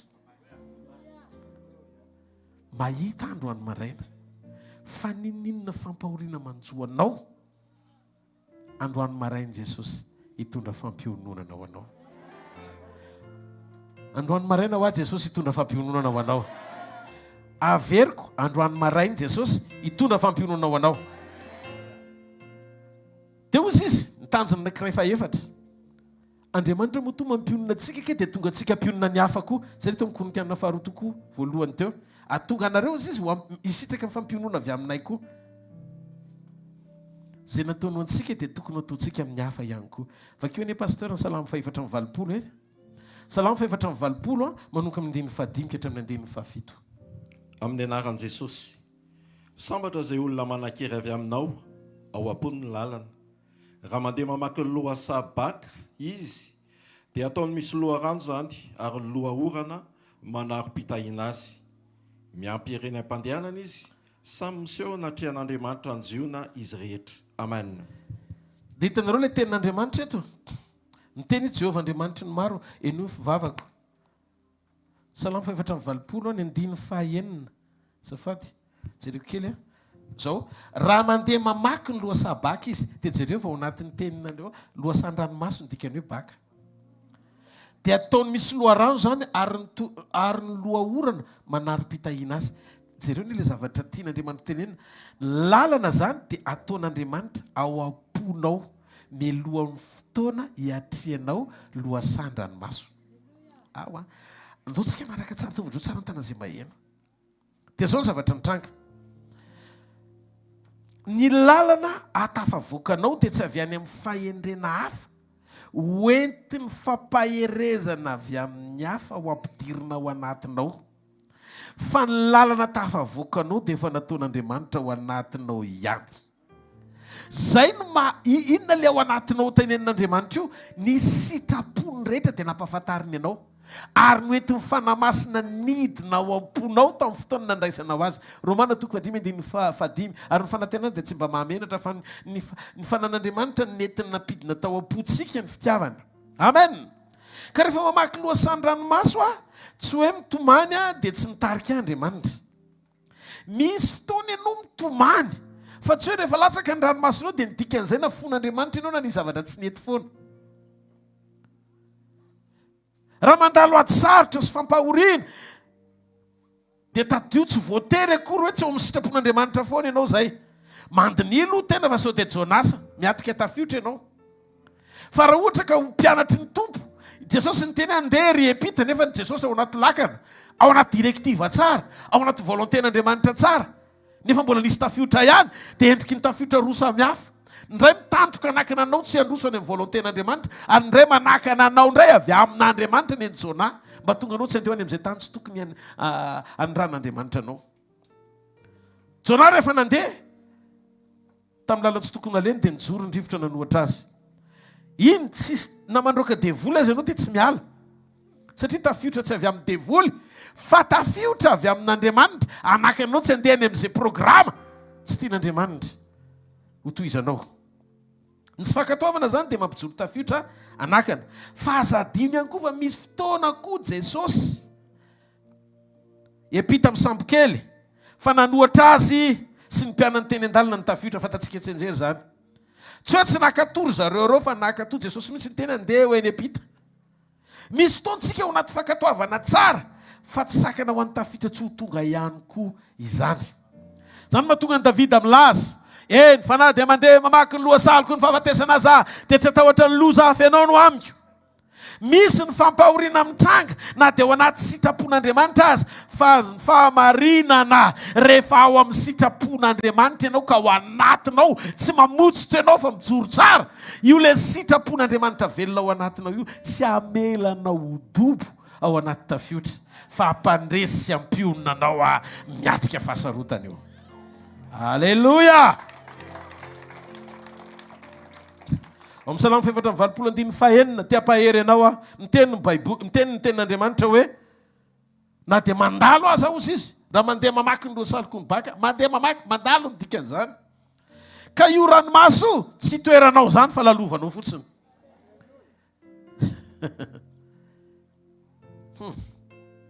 Mandalo ihany io ranomaso. Azakivina amin'ny tanondrika fa tsy toetra eo zany ianao. Lalovanao io androany fa tsy toeranao mandrakizay zany. Tsy avelan'Andriamanitra ho loasan'ny ranomaso zany ny fiafaranao fa ho vain'Andriamanitra io ho loharano pita ina. Misy olona vety mihaino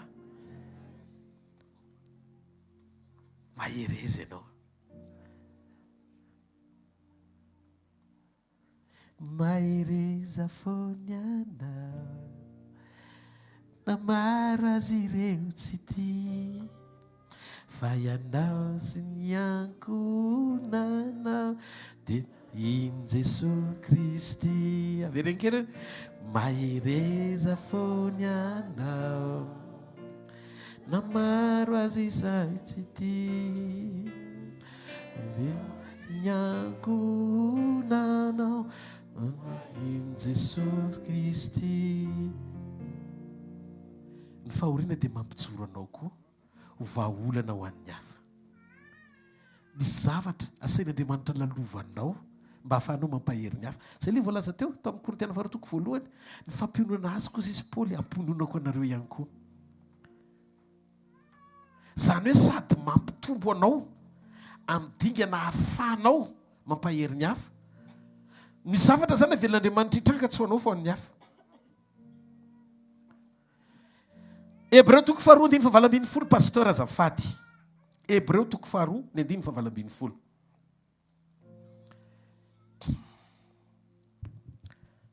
Amin'ny anaran'i Jesosy. Fa satria nalaim-panahy ny tenany tamin'ny fahoriana netiny dia mahavonjy izay alaim-panahy koa izy. Amen. Amen. Tsy ho an'i Jesosy kely efa izy nalaim-panahy rehetrarehetra ireny. Fa ho amin'ny tanjona ahafahany mamerina anao satria tsy tsenja ny fakapanahy zany tsy nanota tsy nalalota tsy maintsy tonga nofo izy. Azonareo amin'izay le fampionan'Andriamanitra avy amin'ny Jesosy. Dia rehefa nandray an'i Jesosy amin'izay ianao dia le fandresen'i Jesosy le fakapanahy no hoentiny fanahy masina mampandresy ianao. Mitiafa aloha mafy ho an'Andriamanitra. Zany ka inona tonga an'i Jesosy ho mpamonjy satria izy mahalala ny sedra sy ny fakapanahy lalovanao androany io. Noho izany mahay mampionona anao izy.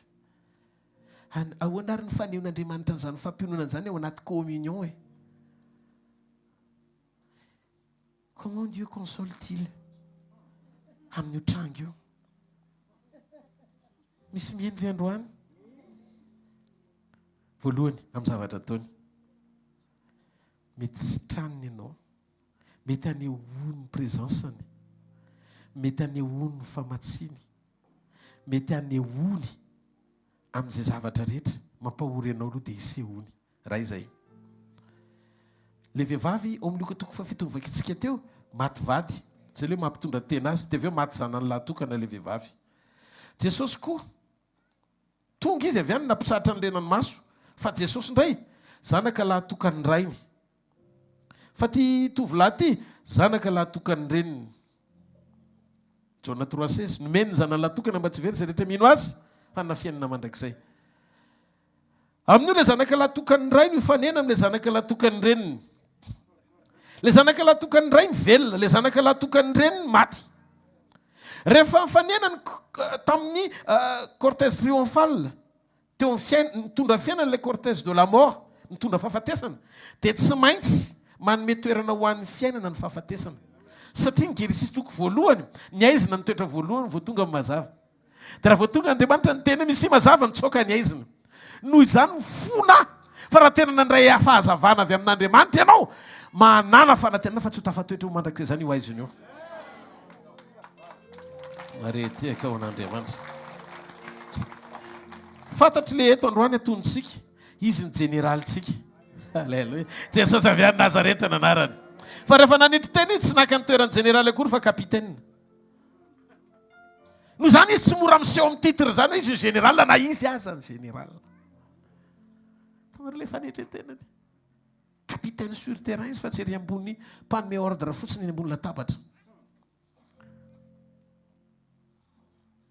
Noho izany, tsika mila manana an'izao toe-po zao. Rehefa mato alevina ny lasa mpanjaka, rehefa nitendrena, ny tranovorona, dia misy karazam-panovana tian'Andriamanitra ho saintsainanao ny fotoana teny hifanenanao an' Jesosy. Satria ny fisin'le olana mihitsy ny nanjavy natao anatina fotoana ray. Dia tretry ny fandona zany le cortège Jesosy miaraka amin'ny vahoaka. Le anankiray ndia hivoaka hitondra fahoriana. Lanjaina le fatiny tendrena le tranovorona, tonga dia mipetraka le maty. Dikan'izay, teo izy fato alevina fa zao izy mpanjaka lanjaina.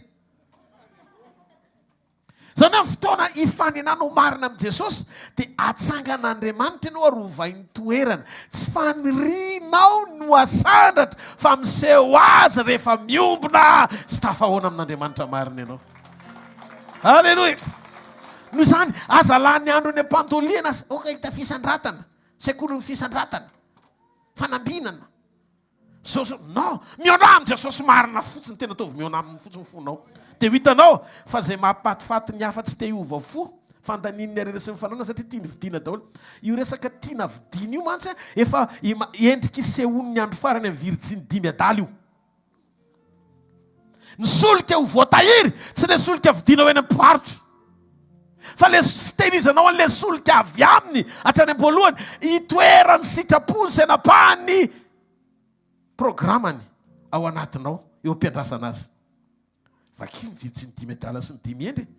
Samy folo reo fiangonana zany fiangonana rehefa miresaka momba Virjiny Andriamanitra dia fiangonana.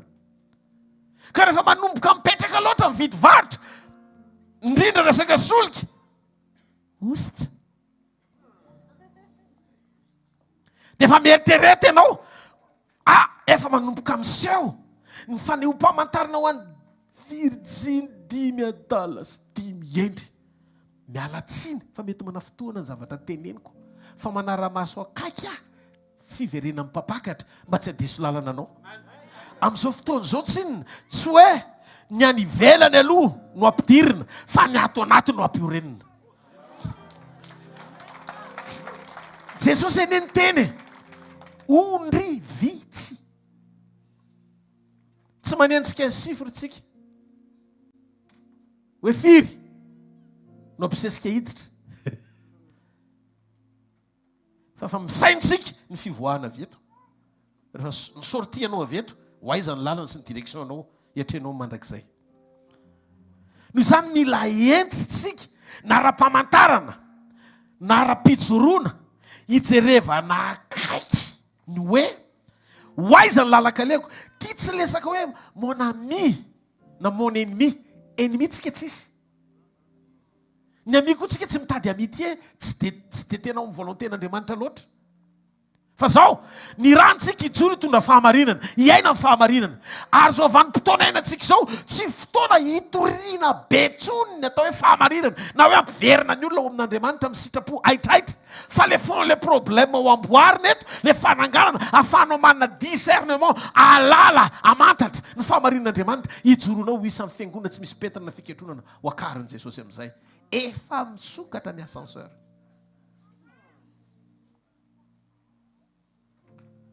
Mino fahitanao Andriamanitra. Mino fahitantsika tsiraiavy Andriamanitra. no zany le tsy any amin'le resaka hoe ty azo olona tena amin'ny anaran' Jesosy eto ny tompo mahita. Aza manaraka tsy te azo olona na ray ara fa te hita olona ho an'i Jesosy aho. Za miandry azy, ianao miandry azy. Sa tsy afaka naramaso anao any an-trano. Fitsorako eto ny teny mba afahanao mifantoka aminy. Amin'ny fotoana nenon'ny trompetra, zany mahatonga tsy sary-piara amina mpino zany. Manompo an'Andriamanitra ianao, ataoko azo antoka fotsiny fa Andriamanitra ny tomponao. Amin'izay afafinao dia ho an'Andriamanitra, izay ataonao dia ho an'Andriamanitra. Za koa manomana ny foko an'Andriamanitra. Miara-mandrosotsika, miara-mijorotsika, amboariny fieritreretana sy ny fisainana, andao ifampitatana tena ho an'Andriamanitra marina. Raha tena ho any an-danitra ao amin'ny Kristy tsika, amin'izay toerana misy ny ray, dia militsika manova attitude, manova fomba fisaina, manova toe-po, tena miorona amin'ny fahamarinan'Andriamanitra marina ary mametraka an'izany lara-pahamehana mba tonga ny fotsika ho voatahiry ao amin'ny fanjakany mandram-piverina izy ny ahafantarana antsika. Izay zavatra rehetra ilainao, tsy mahavita ny zavatra rehetra Andriamanitra vao may ary izy. Sangisanginy amin'ny fahagagana eny ianao. Ary vazovaziny amin'ny fitiavana ohatrany hoe sangisanginy. Tiako tena zany tsy hoe kory ratsy le izy any amin'ilay fieritreretany saina maha-olombelona. Ohatrany hoe kilalao zany rehefa mety nareo mianaka. Izy anie ny teny ho afoizony fotoana noho ny fijoroanao io.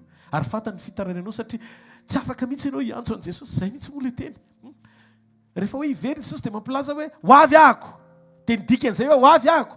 Dia mila mamaly koa ianao avy Jesosy.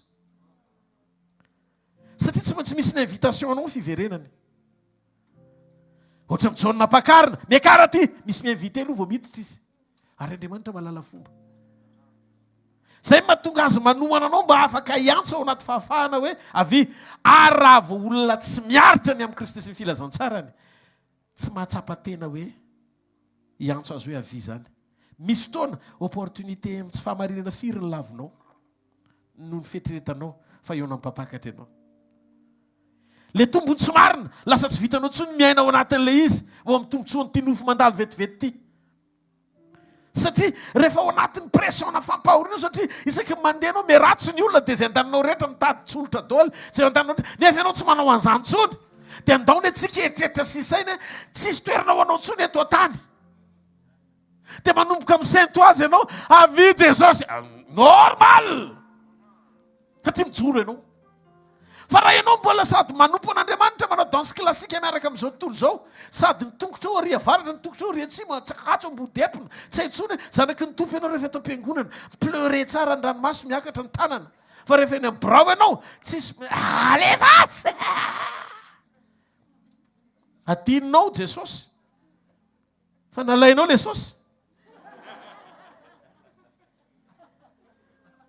Zareo masona akaikinao, why isika amin'izany?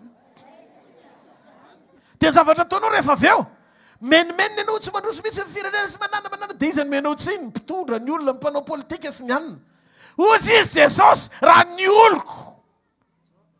Misy olony tsy mijoro mato ilay firenena tsy mandroso. Aloha tsika tsy hifanometsiny amin'izy ana amin'izy. Ny olona tsirairay avy. Tompona andraikitra daholo amin'ny fanapahan-keviny sy izay toerana amin'ny endren'Andriamanitra azy. Fa ianao, nresahako eto, za. Aloha nitenenako aniza, za avy aloha. Move vita fihavanana amin'Andriamanitra iana. Move efa nibeba anao taminy fonao vereotanao. Manantonan'Andriamanitra dia anantonana izy ka tsy isalasa linso. Jereo masina tianao Jesosy, elano ny andrasany Jesosy eo ambavarany fonao sao itino andro farany kavaly izy sao very anao kavalio izy sao very anao antsoy tianao Jesosy tiako fantatrao fa raha misy anankiray tena miaritra indrindra sady mahafantatra ny momba anao tsy le raha heverinao fa tianao Jesosy rery tsisy naka ny toeranao fony mbola mpanoty ianao fizy nefa naka milohan'ny fotoana iodinanao mba hahafahany mampionona anao aneo ny fitiavany fa fitiavana mandrakizay ny tiavany ianao zany mahatonga azy mampaharitra ny famondram-pony ho anao aza ny fitiavana zany tsy tonga haneso anao tsy tonga handatsa anao tsy tonga mpahafantatra akory ny tsy mety ataonao fa tia ny fotsiny tsotro zao ianao teny hiverina sy hijoro alala ny alehibe ny fitiavany fa raha misy ny atao hoe ty teny ampijoro anao ho isan'ny olona hiaina ny fahamarinany ananantoka ny fitiavany ary anahaka azy tahak'izay nandehanany mba ahafahano misitraka ny fahatsarany mandrakizay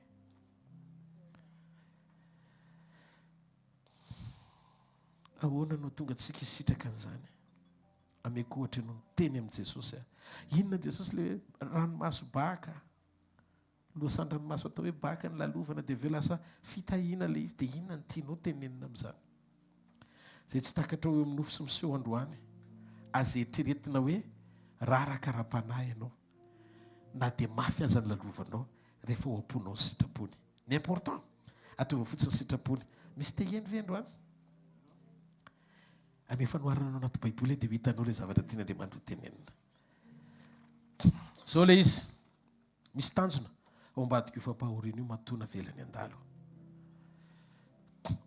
mba hitanareo ve fa rehefa tao tokantrano tonga dia fitiniko be fotsiny le izy dia amarana amin'izay tsika Josefa rehefa navarotra andevo dia vidimy Potifara izy maîtrany Potifara dia atao trano Potifara izy nanompo be nanroso voata be Potifara tamin'ny zavatra rehetra tao an-tranony dia nataony mpanapaka tao izy nahazo promisy tsy nahazo nahazo izy veo ndray izy voentrikendrika nefa tsy niara-nandro tamin'ny vadiny Potifara dia nalefa tany amin'ny prison ohatrany hoe teo zany mba nety indray dia aveo tany amin'ny prison indray fa ho an'ny olona raha vao mety fotsiny toe-ponao dia tsy ny zavatra hita maso zany no mitondra anao satria ny fanantenanao tsy faritanao amin'izay zavatra lalovanao mitady ampahory anao fa voazona ny fijoroanao ao amin'ilay sitrapon'Andriamanitra efa niekenao sy ny vision ara-panahy velona ao anatinao rehefa velona ao anatinao ny vision ara-panahy dia tsy renao ny hirifiry ny zavatra atrehanao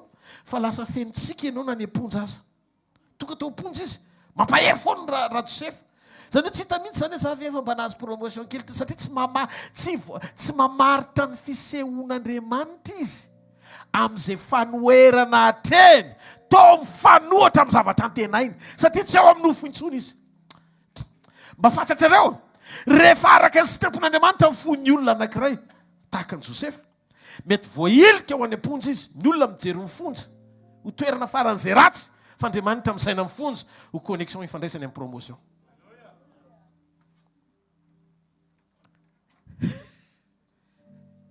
fangata ao tranony Potifara izy nofanina tamin'ilay tandapa hiprezente azy amin'ny farao aza fatra-pamaritra ny lalan'Andriamanitra amin'ny zavatra tsy ekeny saina lalovana mijoro fotsiny atao amin'izay nananao connexion anaty fiombonana fa ninina lalana sarotra atrehanao izy fampiononana ahafahan'Andriamanitra manomana anao ho any amin'ny destination final tanjona farany dia eritrereto raha tao amin'ny farao raha tao amin'ny Potifara izy tsy mifanena tamin'ilay tandapa fa rehefa tany amponja izy vao nifankahita tamin'ilay tandapa ny dikan'izay ny prison tsy gadra fa connexion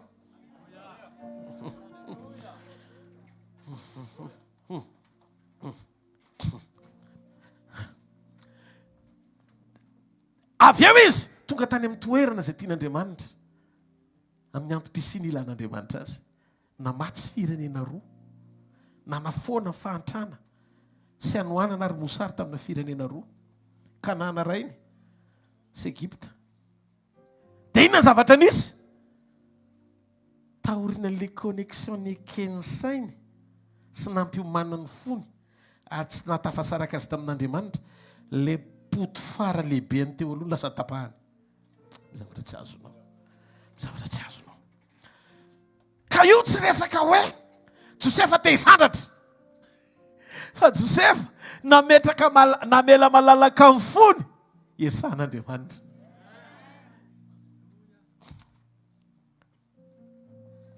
dia mahafantatra ve le lohasan-dranomasony lalovany navadika Andriamanitra ho lohasaam-pitahiana Miainany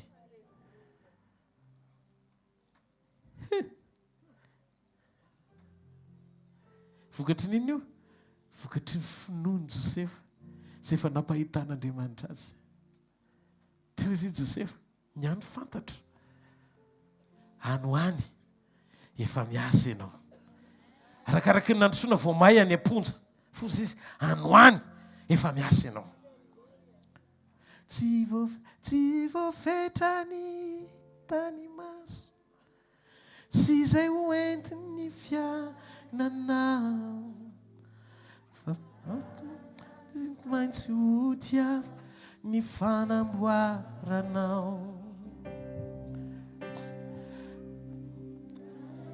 asa mila tsy ho tanto namaiva fisedra nefa ianao ihany manomery ahy azakako izany lo tokony tsy feo boto tompo matoky ahy ety ny fitondranao ahy azoko antoka tananao momba reo anjelina no atoby manodidina zay miandriana tsy ho very fanantena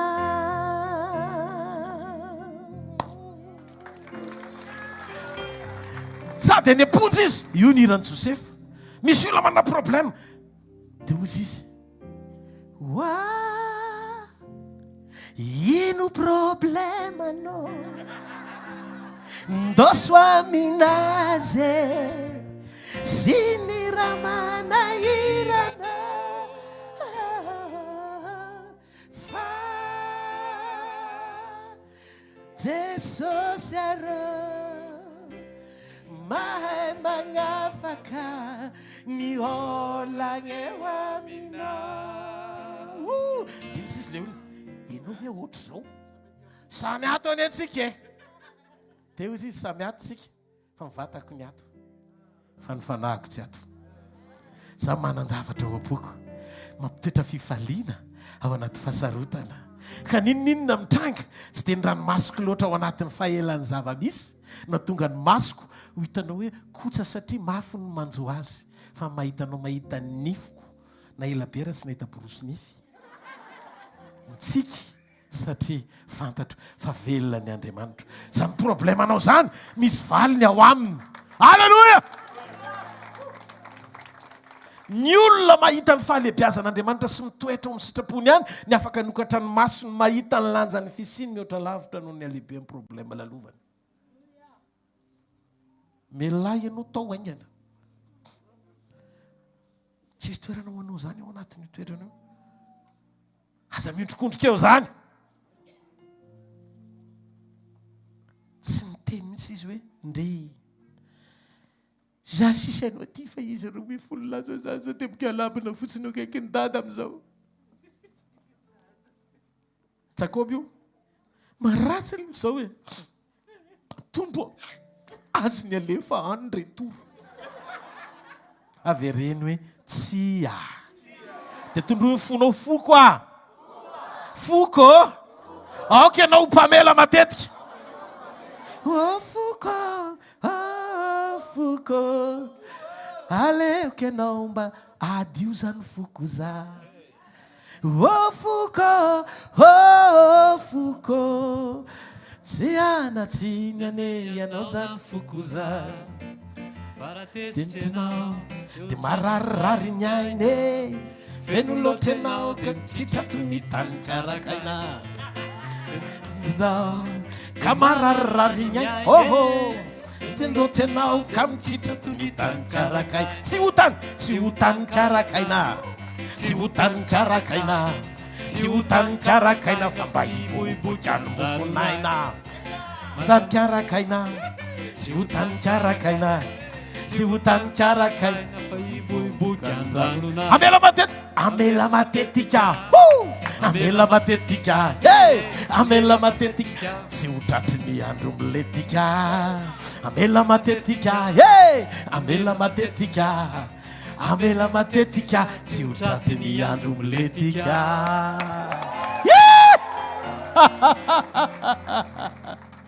enoy rehefa feno Andriamanitra ny ao anatinao dia misy fahatsapana omeny anao ao anaty onena izay olona mbola tsapanao fa tokony ho atsangana sy ho tarehana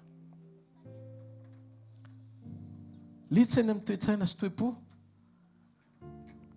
tia vavaka be fotsiny ianao na mazoto mamaky baiboly be fotsiny fa tonga dia tarafina fotsiny gaga ny olona mahitanao ahoana ary ny ananako fo ohatra n'iny Jesosy olona nandefona azy raha io mamela ny eliny sady jereny ohatr' izao le bandy fa tsy fatan'izay atao olon-dehibe fa feno taona iny mizozy ny dia ataony ohatry ny zazakely tsy mahalala ny ataony raha tianao ny adio fo dia aza exagerena amina fanameloana ny zavatra tsy mety ataon'ny olona fa fansaina sendra mba tsy nafantatra ny tokony nataony izy avy alao fotsiny eliny dia rehefa madio ny fonao tsy maninona na isan-devona 3 andro ary ianao hozy izy ny ray natsanganao ndray ho tsara koko ny fiainako to ny ohatry ny talo tsy avelanao raha va mandrak'izay aho tompo ty ay iana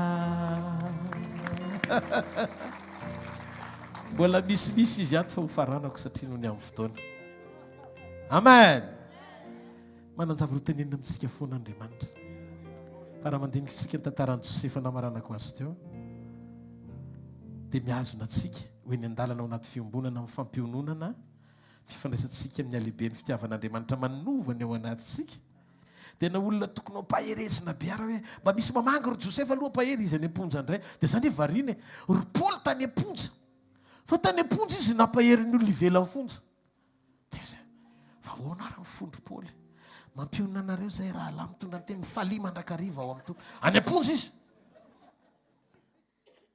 fa dia fifaliana inona loatra ny ao anatiny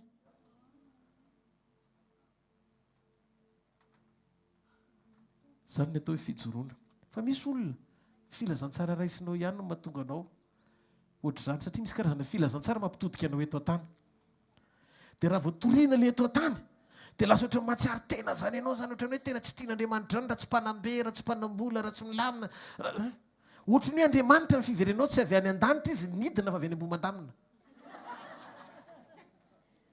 dia normalina be tsy voatahiry le mpino fa vao misy ady tonga dia reraka be mihitsy satria nahoana tsy nanantena ny oatra ny tany fa ny olona tena miorona mahafantatra ny asarbidiny mandrakizay azonao felahana izy azonao dakana azonao aratsiana azonao pahoriana fa tsy manova ny fony zany satria ny cœurny ohatra ny lamody androany curly asitehaka Hoan'Andriamanitra. Eny izy doatra lazaina nareo reto mahteritreritra fa manina zao ve zavatra re dia mbola mitsika any ianao mbola ohatrao tsy hainy fa ianao manan-javatra hafa mihitsiny ao anatinao. Hoentiko aingana fahatelo a mampionona antsika amin'ny faminaniana izy natonga an Josefa naomby tamin'ny lalany rehetra mivakiny satria nahazo teny mialoha tamin'Andriamanitra izy tsara hery izy tamin'izay nylalovany dia fantany fotsiny hoe antanan'Andriamanitra ny fiainany iray manontolo. Rehefa nialany trano izy dia nitondra faminaniana avy amin'ny Isaka. Niady mihitsy Esau tezitra fa manina tsy nitondra ondry ray akory izy niala tao nefa tezitra be so satria le tsodrano ambony lavitra no vola makarena. Ka misy ny olona rehefa manankina fiainany lovany hoe divany fa tsy mba mandeha mba faravakely mba mitsisika dia mba maka tsodrano amin'ny ray aman-dreniny. Vidiny tsodrano no avy norapitso anao mioty azy fa ny ondry anankiray otonao mivoaky ny trano rehefa anao nety amin'ny dezera anao dia lasa torokabaka loka. Mametrany herin'ny teny sy ny famonjena ho ambony lavitra no zavatra rehetra. Dia faharoa, fahaefatra mampionona antsika amin'ny fiadanam-po izy. Fampionona koa amin'ny fiadanam-po. Misy tempety fa Jesosy natory tsambo kely. Jesosy le fiadanana, izy no andriny fiadanana. Raha ny fiainanao Jesosy dia mitsahatra ao anaty tempety ianao. Anisan'ny famantarana zany alalàna ny maha ho azy. Zay mahatonga ny Filipianina 4:6-7 miteny ny tenin'Andriamanitra hoe ny fiadanana Jesosy, ny fiadanana. Amen. Ary zany nahatonga an Jesosy rehefa tonga izy dia niteny ny fiadanako nomeko anareo mampionona antsika ny fanatsika ny fiadanan'Andriamanitra ao anatsika. Tovy amen. Aza manana ino na ino faoka ny fivavahana misona mba fisaorana noentinareo maneho fangatanareo amin'Andriamanitra amin'ny zavatra rehetra. Fafito.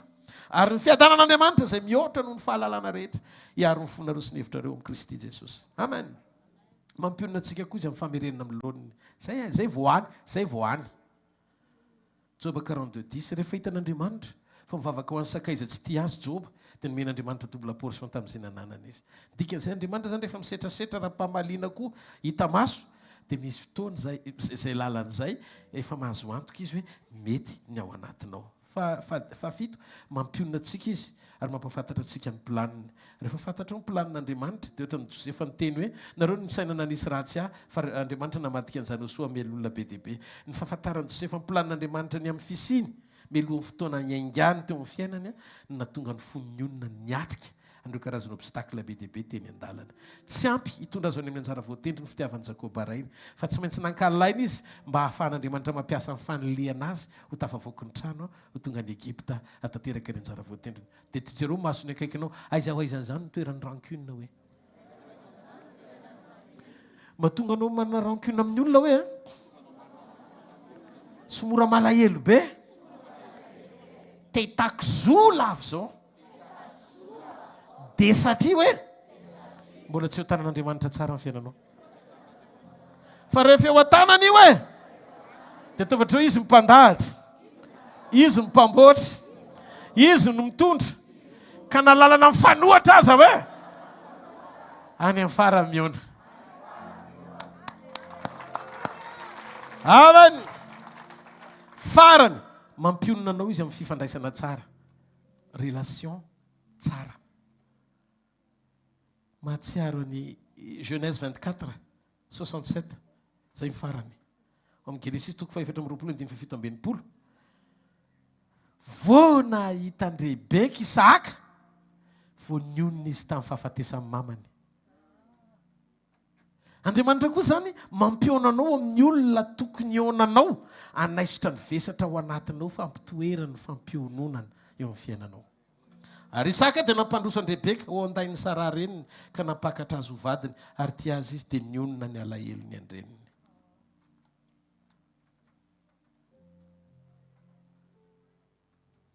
Noa koa ohatra zany teny mpaminaniana dia hoe izy ny fiononana ho an'ny tany Noa. Fijoroana foana ny miafina ho ambadika izany manondro an'i Kristy daholy zany rehetrarehetra zany. Andriamanitra koa tsy mionona izy amin'ny alahelo ny olombelona raha tsy mibebaka sy tena mifankahita aminao izy io endrika io manondro an'i Kristy. Izy le namana tsara indrindra. Iza ny sakaiza tsara indrindra? Ary iza ny tena tsy mahafoy tsika indrindra?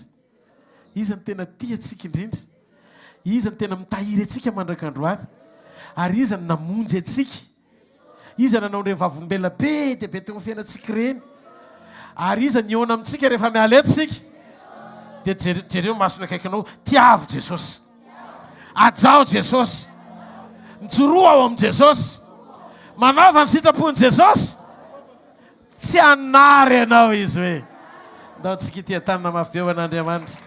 Alleluia. Tsangano amin'ny toerana misy ianao. Ao fofainy amin'ny lanitra ny taninao dia ndao tsika hisaotra azy amin'ny fotsika manontolo. Dia isotranao izay amin'ny teny fiainana Jesosy. Fantatray fa eo an-tananao ny fiainanay. An-tananao no mipetrako izao, ny mombay rehetra, ny fiainako eo ampelantananao, anao koa toria.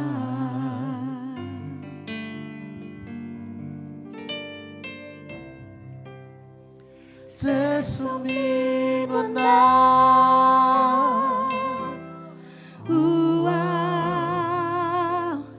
ano manoto, luau nyantony velomako, sy nyantony rako,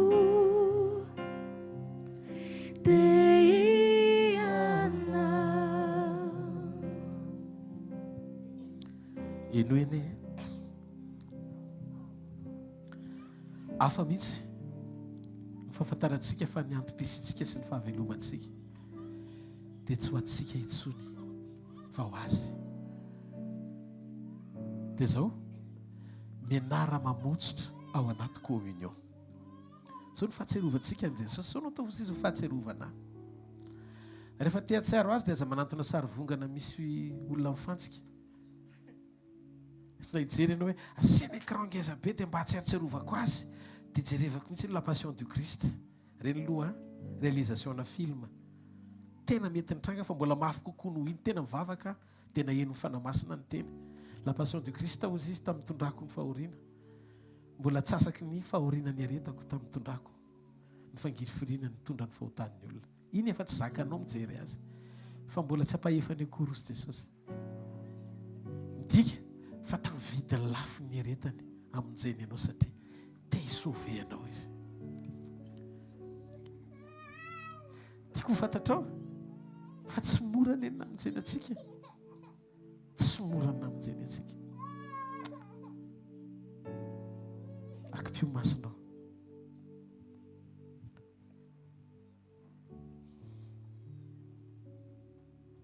Raha misy anankiray androany tena atao hoe tianao ary tiany ianao mba maly ny etaetany dia Jesosy natongavany ampiavana anao ny fahatsarany tao amin'ny rainy, nitondranao eo amin'ilay toerana tsara lavitra sy mihoatra no ilay fahatsarana irinao eto ambonin'ny tany mandalo fa tsy mandrakizay eo. Aza mianofo atanteraka ny filany miverenao amin'ny sitrapony ray. Fitiavana mandrakizay ny tiavany ianao. Aza ny fitiavana izany mbola mahatonga azy manaitra isanandro maniraka mpanompo te hiteny aminao foana isanandro. Andriamanitra hoe tiako ianao zanako, tena tiako ianao. Tsisy baraingony amin'ny fitiavako anao satria tsy valim-bavaka ao no natonga hidina hamonjy ianao fa fieverako anao no natonga hanidina hamonjy ianao. Valeo ny antsony tsika ianao amin'i Jesosy androany.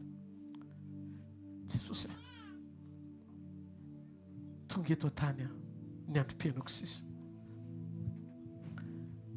ny ampifaly ianao sy mba tonga anao afa-po fa tena voavonjy zanaky ny ray ary velona anao ny sitraponao raha mbola misy hitanao fa fatorana manandevo renao fa mandona sy mifandona amin'ny teny foana zany fahamarinana zany zany toetra zany na zany fanao zany tena faly aminao Jesosy raha androany ianao niteny aminy hoe Jesosy afoaka ho androany zany toetra zany na toetra ratsy zany na fanao mahazatra tsy araka ny sitrapony zany na fomba fiainana mbola mety mignore na manao ohatrany hoe tsy hitanao zany izy fa ozy Jesosy manomboka androany tiako ho tsapanao fa eo akaikinao ary mahita ny ataonao rehetra sotra Jesosy ny famondrapo sotra ny famelan-keloka sotra ny fananganana androany sotra Jesosy ny amiteny sotra ny fahamarinana ta io zay tsirairay avy tovy mananantoko izay fiaina sy fiombonana mampandresy anay mandrakariva amin'ny fahatsapana ao am-ponay feo amin'ny fiainana ianao Jesosy tombo tamin'ny alina izay namadia anazy dia nandray ny mofo izy rehefa nisotra izy dia nivakiny dia izy tia nitenako izay vakina ho anareo zao no ataovy ho fahatsiarovana misora azy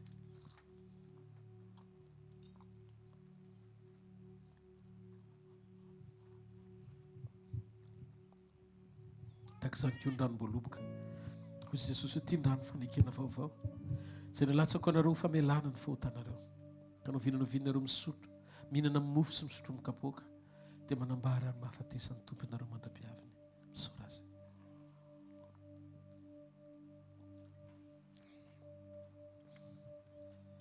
ataontsika isotro ny tompo amin'ny fotsika manontolo makasitraka Jesosy ny amin'ny fahatsaranao miasa amin'ny fiainanay sotry ny famindram-po mahatoky izay mbola miasa mihazona anay mandrakandroany misotra amin'ny fanasitranana mifanafana mifananganana mifitehirizana voninahitra ny eo anao reny mandrakizay amin'ny anara maheriny Jesosy avy any Nazareta amen tsika na hoe amen amen alleluia mahazotoerana vetivety ary anatanteraka mifanatitra fa folo-karena sakrifisy hovaikely ny toepo fanomezana fanatitra andrany atao fanatitra le olona fa avy nandresy amen tsy fanatitry ny olona matahotra ny ho avy tsy fanatitry ny olona hoe ameko ty dia mba miverina fa fanatitry ny olona avy nandresy amen amen fotoanantsika rehefa avy eo dia fotoanan'ny tanora sy club d'enfant raha tia indraindray tsy ho vitantsika foana no taizany zanantsika ohatra hoe ahoana ny ataony any am-pianarana any ahoana ny ataon'ny tanora any amin'izay aleny any dia aloha tezainy izy eo amin'ny fanatrehan'Andriamanitra dia izay ny fotoana ho an'ny tanora rehefa avy eo fotoana ho an'ny club d'enfant ihany koa rehefa avy eo dia ny ambassadeur sy ny pasteur sy mba miandry kely rehefa avy eo misy mifandaminana izay tsy maintsy atao voninahitry ny tompo rery any fotoanantsika manaraka latsinainy talata larobia araka ny mahazatra ho an'izay mbola tsy malala dia misy ny sekoly izay ho tanterahana etsy amin'ny super U Analakely super U Analakely deuxième étage dia ny latsinainy manokana sekoly mpamahana olana ny talata sekoly mpanasitranana ny alarobia dia sekoly mpanambiana toetra sy sekoly ny tokantrano anomboka ny fitoraka hatramin'ny valora sasany io araroto ny fotoana rehetra iarahanao amin'ny tompo mianatra tsika dia araroto zany tsy misy vidipidirana ilay fianarana fa ny fonao no jeren'Andriamanitra mety taraiky kely ianao vao tonga ao na mety tsy maintsy miainga aloha anao tongava ihany fa hitan'ny tompo ny fonao ny croisade tsika manaraka dia tanterahana eny soavy masoandro ndao tsika tehaka mafy lohan'i Jesosy 16-17 sabotsy lady io 16-17 oktobra ho avy zao manomboka amin'ny 3 ora ariva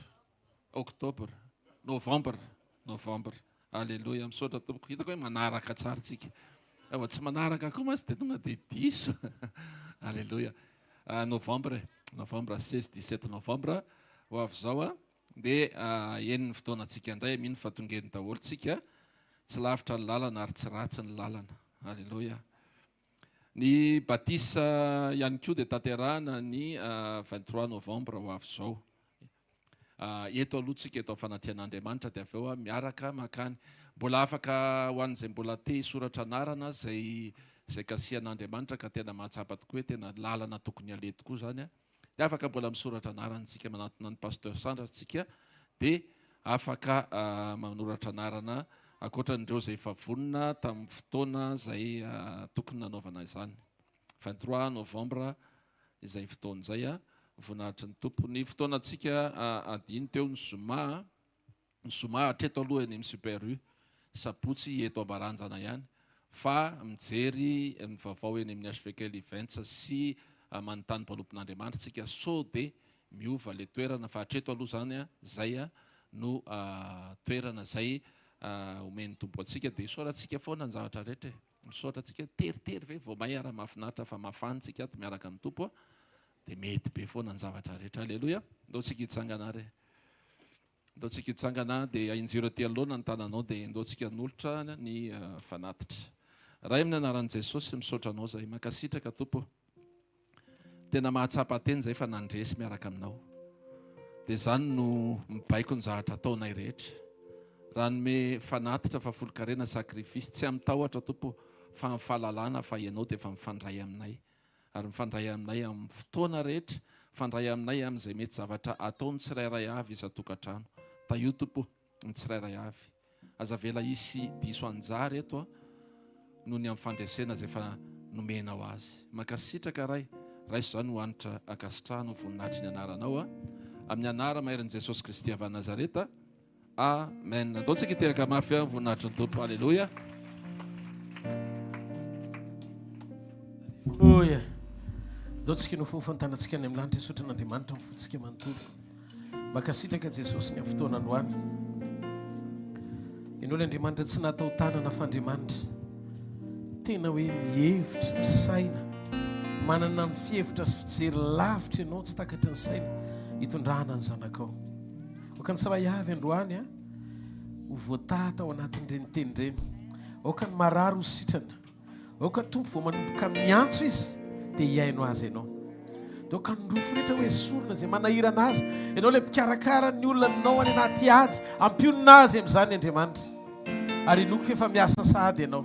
Misy fanaonao eo eo, misy indraindray ataonao milay eo am-pilaminana nefa ny amin'ny fitahinao hatramin'ny farany. Ianao mahafantatra ny etadamo ny tsirairay avy.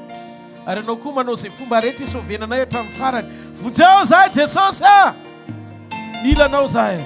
Oka ny hery sy ny famonjenao hiasa mahery amin'ny ankonanay. Mba ho isan'ny ankonana ampakariny izay menakavy. Anome voninahitra anao amin'ny anaran'i Jesosy. Aza dino fotoanantsika amin'ny Sabotsy heriny mbola misy fandraisana aloha.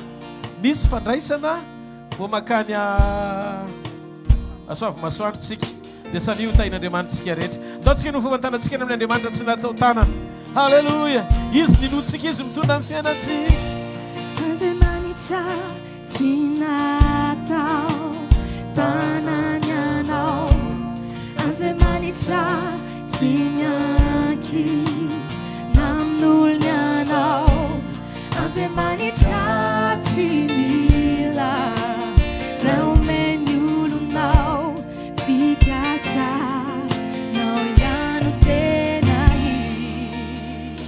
Andriamanitra tsy natao tanany ianao. Andriamanitra tsy natao tanany ianao.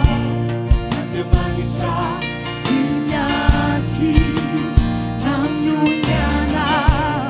Andriamanitra tsy mila izay omeny olonao.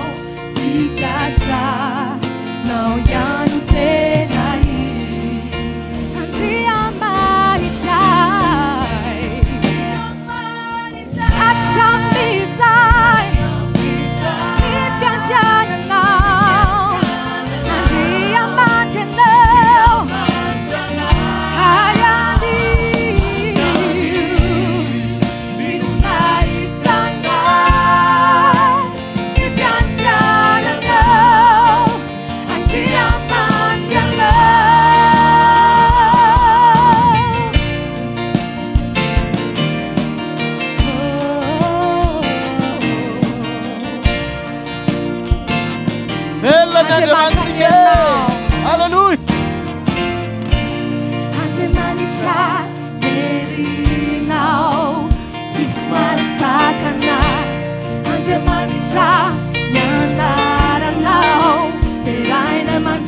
misy andreo manetray anao mendrika ny saotra anao andriamanitra zay teneninao no izy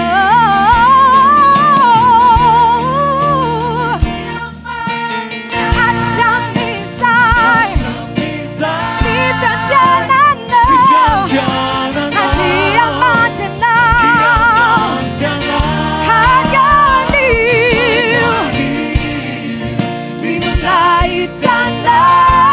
ninonaitanay diamanitranao diamanitray hatramizay ny fiantsenanao diamanitranao oh hallelujah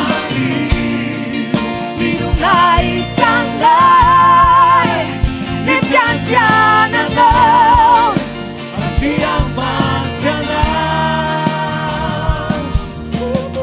Sinufianao, mitwetyanao, mandeyanao, amzaitinao. Sinufianao, mitwetyanao, mandeyanao, amzaitinao. Sinufianao, mitwetyanao, mandeyanao, amzaitinao.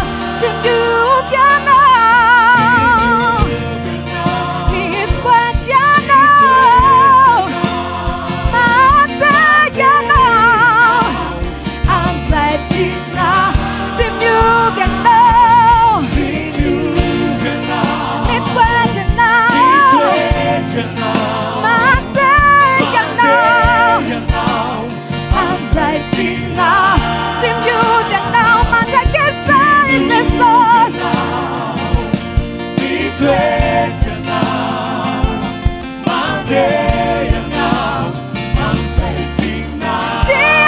Diamanitray, hatramizay ny fiantsenanao andriamanitranao ninonaitanay oh hallelujah diamanitray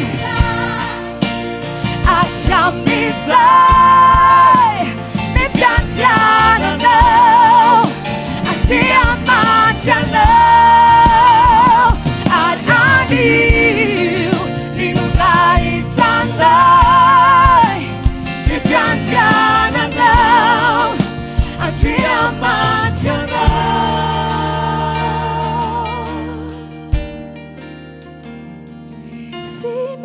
Sinufianao, mitwetyanao, mandeyanao, amzaitinao. Sinufianao, mitwetyanao, mandeyanao, amzaitinao.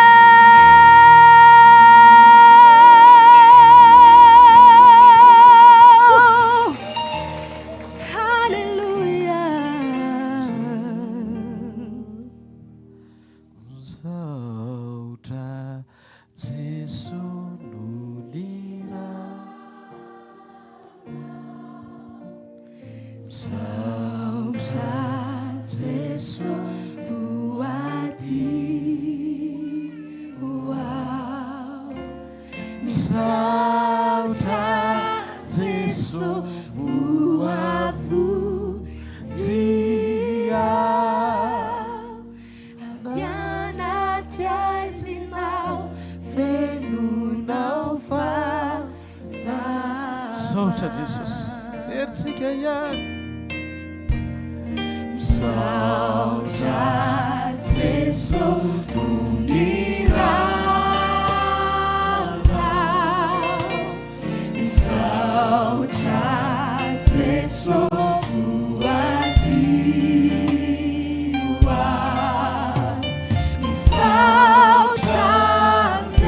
voavozea avy anaty aizinao venonao fazava voninahitra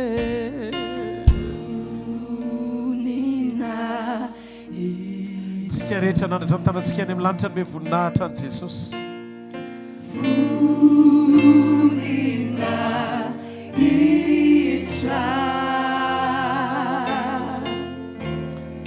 ny ranaona nadio ny foko tsika rehetra ny hoe voninahitra ramie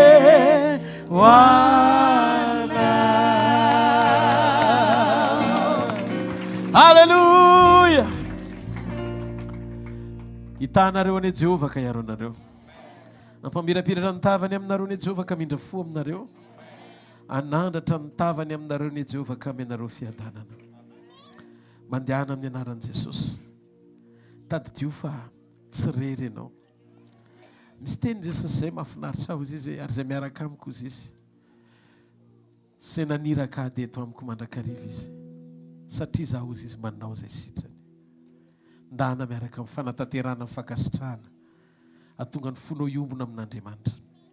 Mandana koa mahita ny fampiononany amin'ny fampandresenanao ao anaty ady. Ndana koa mahita ny voninahiny ao anatin'izay sakana rehetra sy lalana osokafany. Mandehana amin'ny anaran'i Jesosy. Fa tsy raraka zany ianao. Tsy rava zany ianao. Tsy potika zany ianao. Tanteraka ao anatin'izao teny zao ny fahamarinana ao anaty sodrano ny amin'ny androan'ny tontolo miaraka amin'ny Jesosy ianao.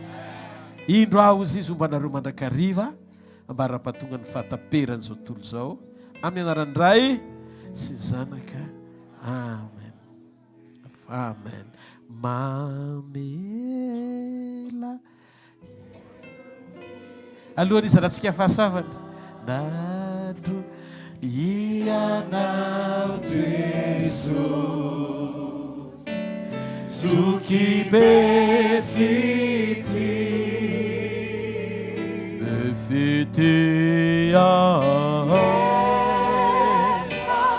efa reindrisy falotokyo taminyo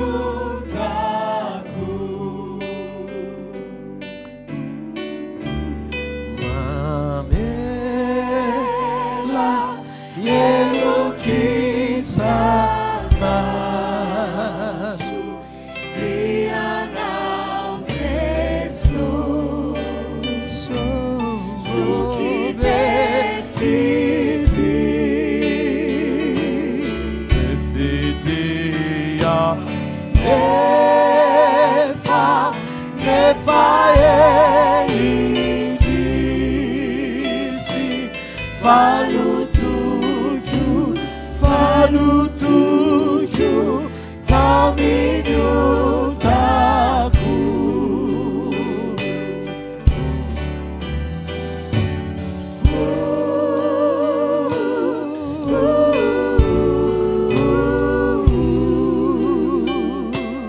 nyansuatsawe rai malalawo rai malala